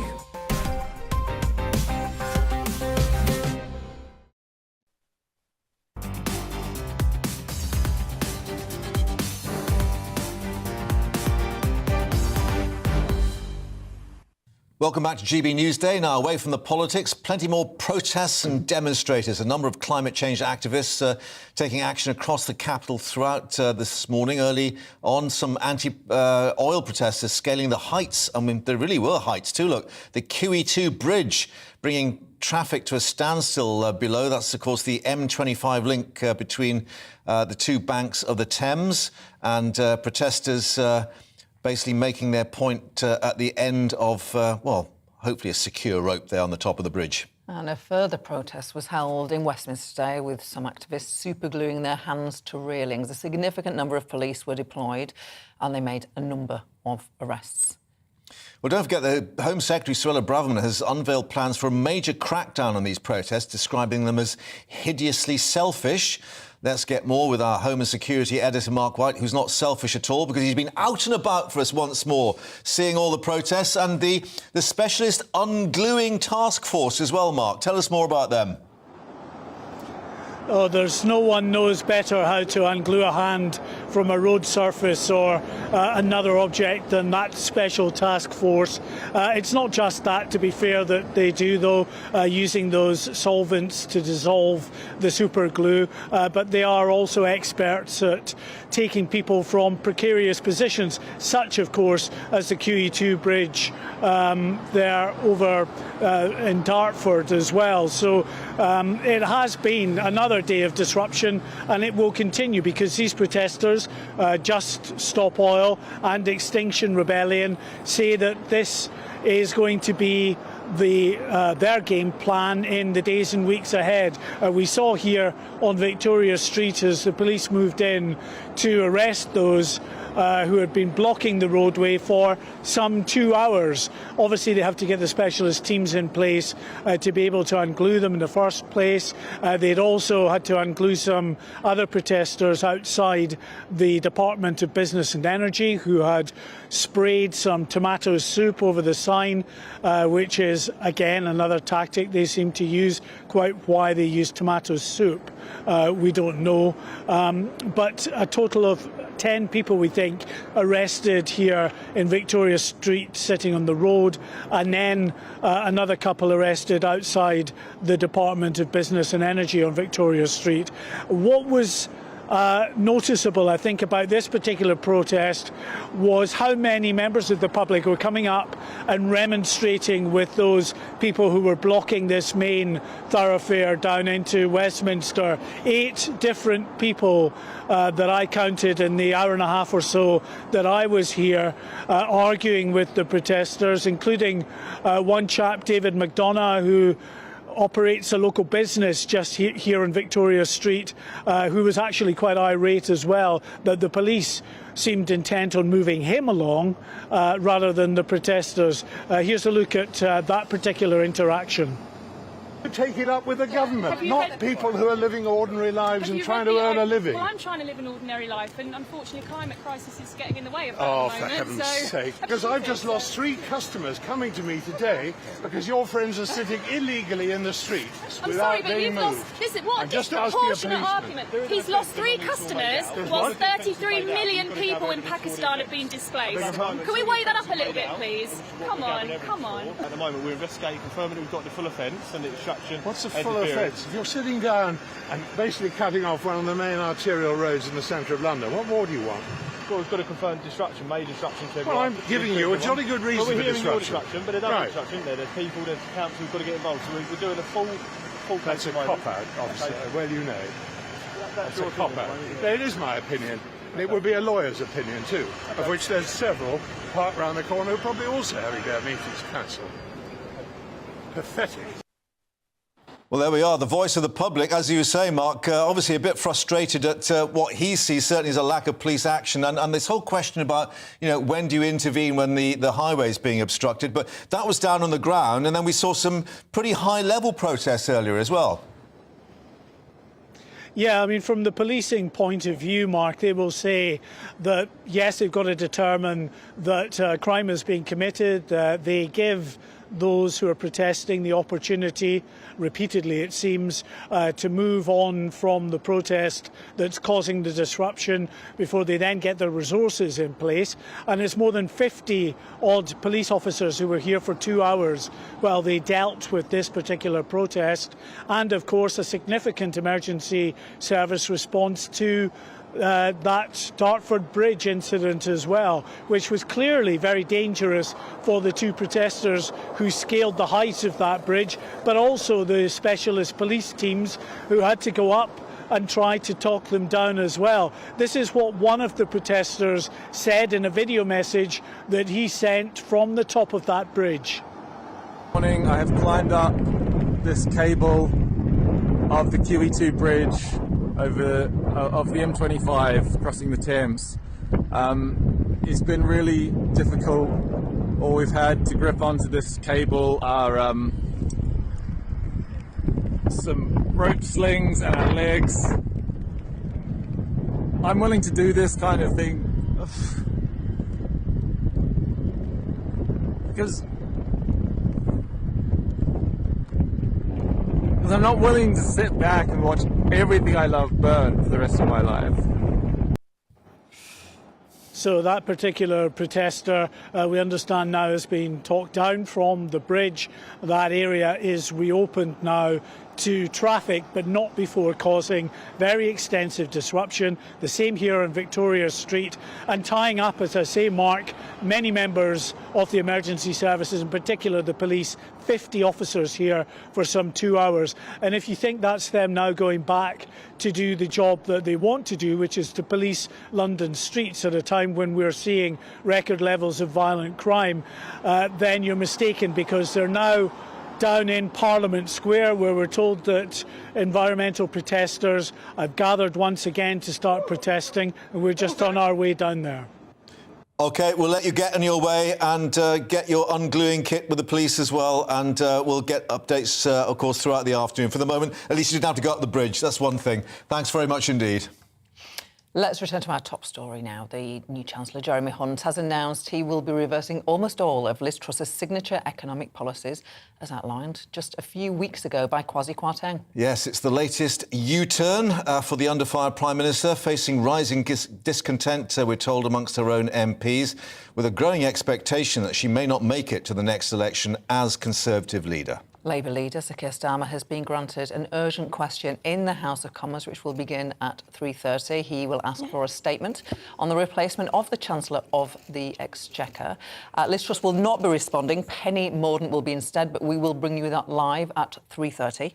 Let's get more with our political reporter, Catherine Foster, joining us in the studio. The question being asked, who's in charge? Penny Mordaunt, it seems. I mean, is it a poisoned chalice for her, or is this going to be a chance for her to say, well, I'm going to have a go at Keir Starmer and show, what I'm made of? Well, she was writing today, wasn't she, in the papers, ostensibly saying we need unity and to support the Prime Minister. But a very real question, really, over who is in charge, because clearly the Prime Minister herself has not been seen since that disastrous press conference on Friday, where she looked really very lost. Jeremy Hunt has come in looking very authoritative and confident, and has basically not just U-turned on one or two things. He has today put Trussonomics in the bin, hasn't he? Because the only bits really that are left from the not-so-mini budget are things that were already working their way through... National insurance. National insurance and stamp duty that were already working their way through the Commons. So it's not just that he's marked the homework and gone, oh, I'm not sure about this and let's tweak this. He's just ripped it up and thrown it away. So where does that leave Liz Truss? She was elected by the members on the promise of low taxes, not cutting public services. Now we're getting the opposite message, but she's still in Downing Street. How quickly could things move for Liz Truss? I suspect very quickly. I mean, I think we can forget about the fact that she's supposedly safe for a year under the rules of the 1922 committee, because Graham Brady, the chair, is back from his holiday today. They can rewrite the rules whenever they like. And again, although they're supposed to consult the members, I think there is zero chance that the members will get a vote on this, again, given how this has gone over the last 6 weeks. And astonishing to think, it's 6 weeks exactly since Liz Truss was announced as the next Prime Minister. 6 Mondays ago, she hadn't even become Prime Minister. Yeah. And already the talk has moved to not just can she survive, but how quickly will they get rid of her? Yeah, and just to remind people, elected by the party membership, not the MPs, who, of course, are meeting as we speak in Westminster, discussing what's going to happen. I'm just looking at what Institute of Fiscal Studies said, and we put this to Liam. Paul Johnson saying, Jeremy Hunt will still have to make some scary decisions on tax and spend this Halloween. It remains hard to see where significant spending cuts could come from. And this is a particular problem, as you said. I mean, she stood on this growth platform.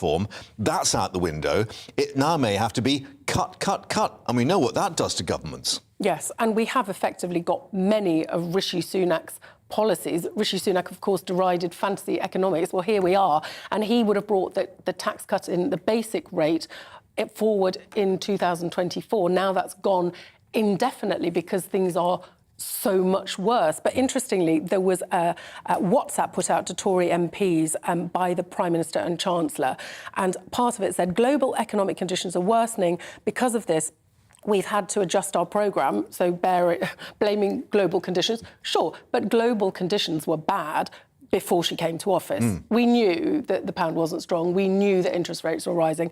But also, we are acting responsibly. When we get it wrong, we will say so. Well, Jeremy Hunt has said things were wrong. Liz Truss, not so much. Hasn't said anything about it, yeah. Well, stay with us, Catherine. Just want to bring in political commentator and author of the book Too Nice to be a Tory, Joanne Nadler. Joanne, you are a real veteran of the Tory party. You were a young Tory party press officer. You were a young Conservative councillor. My goodness, have you ever known your party be in such disarray? I don't think I have, actually, and the reason I paused ever so slightly in answering that, Gloria, is because, as you know, the party has been prone, certainly during my journey in and through it and out the other end to a certain extent, it has been prone to these fits of self-examination. And unfortunately, this one, I think the really damaging aspect of it is that it's happening while the party is in government. It is not unprecedented for it, obviously, as we all know, to go through these leadership crises while the party is in government. To a certain extent, I think the Labour Party were fortunate that when it was pulling itself apart recently under the lead of Jeremy Corbyn, it wasn't in government. And so the Conservative Party does owe the general public a duty to resolve this as soon as it possibly can, although it's very hard to see how it can. I was going to ask, I mean, how did they play it? Bearing in mind, of course, that Labour did actually vote for the 19 pence tax rate. They voted for the national insurance cut and so on and so forth. Clearly, she's got to try and reassure not just her own MPs, but the rest of the country, as we could be heading to a general election rather sooner than we were expecting. Yes, quite. And I mean, let's not beat about the bush here. I mean, she's done a catastrophically bad job of reassuring anybody, quite frankly. And she singularly is failing to come out in front of this, to own this, to apologise for it, and to look like a leader. I mean, she does appear to have given up. She does appear to have abandoned the ship. And I think Keir Starmer is quite right to ask for a statement and quite right to want to see the Prime Minister explaining exactly how we are where we are. Now, despite my own sort of philosophical reservations about Jeremy Hunt, undoubtedly, in some ways, this has been quite a shrewd and adept move to bring him in. He does seem to have calmed things down to a certain extent, but he is the Chancellor. He appears now to be acting as Prime Minister effectively as well. That's not a healthy situation. There's a reason why the two jobs are different.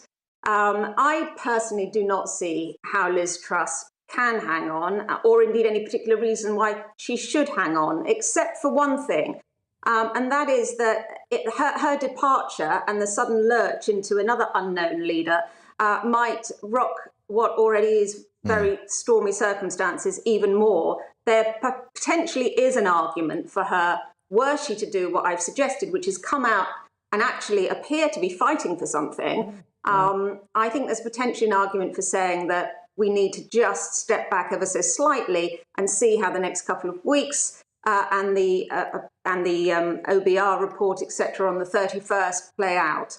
But I have to say, that is my head telling me something. It's not my heart telling me what I think should happen. Just give us an insight into where Conservative Party members might be, because they have just voted for Liz Truss to be their leader. How will they feel about MPs trying to depose their choice, or do you think they will have looked and thought, actually, maybe we didn't get this one quite right?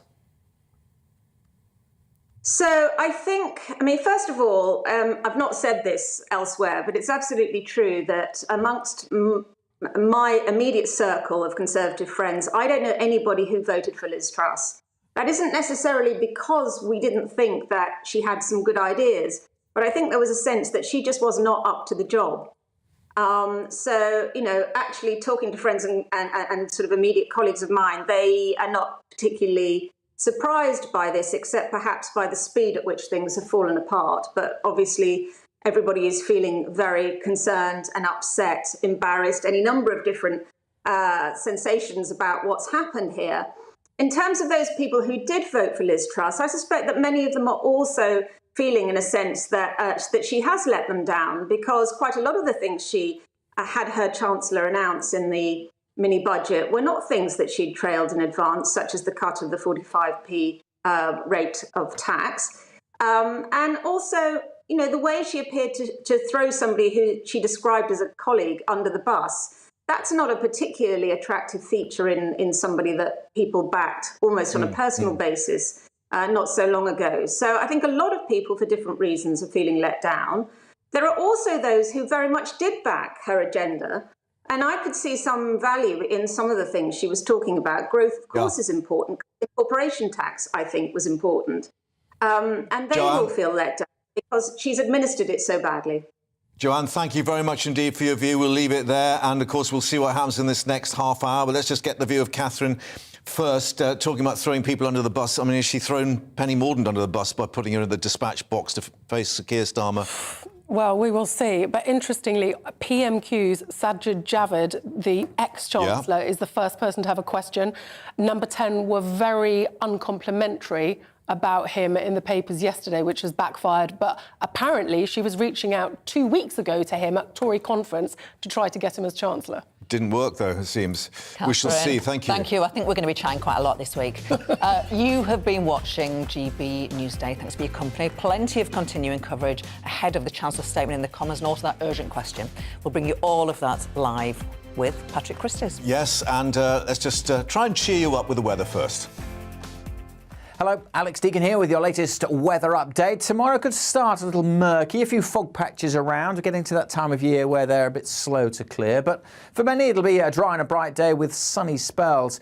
It's been a bit of a mixed picture today with low pressure dominating across Scotland and Northern Ireland. Quite blustery conditions still across parts of southern Scotland, northern England especially. Those winds slowly easing overnight. The showers tending to fade from much of Scotland as well, although we'll keep some going across the far north. For many then, it's going to be a dry night with clear spells.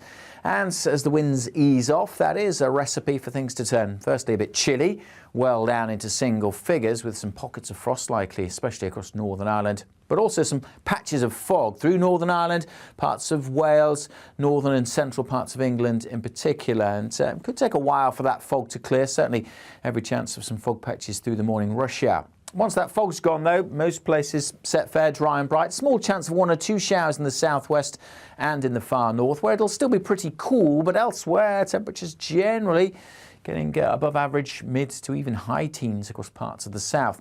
The winds will pick up through the day in the southwest. A few more showers coming in here during Tuesday night, and if anything, that rain could pep up, spread into parts of Wales as we head into Wednesday morning. Then this line of showery rain set to track northwards during Wednesday. Some heavy bursts mixed in with that as it perhaps gets into the Midlands, parts of Northern Ireland, and late in the day into parts of northern England too. Further south, fairly cloudy scene with a few scattered showers. Generally dry and bright there for Scotland and the far north of England, with a bit of an easterly breeze picking up. Some of those North Sea coasts will be rather fresh, but again in the south temperatures could get to 16, 17 or 18 Celsius with the help of a bit of sunshine. Low pressure continues to dominate out to the west, so bands of rain moving northwards, but it's going to stay mild this week.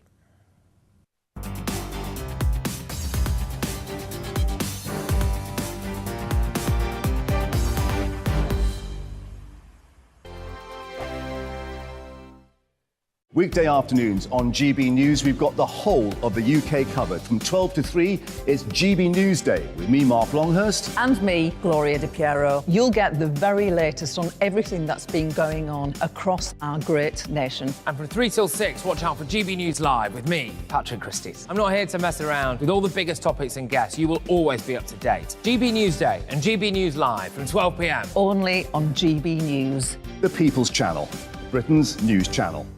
Hello there, it's Eamon Holmes here from Breakfast on GB News. We're not just on your television and your screens, you know. We're on DAB plus digital radio, so you can listen to your favourite shows on the move. If you've not yet listened to GB News Radio, it's very simple. We're on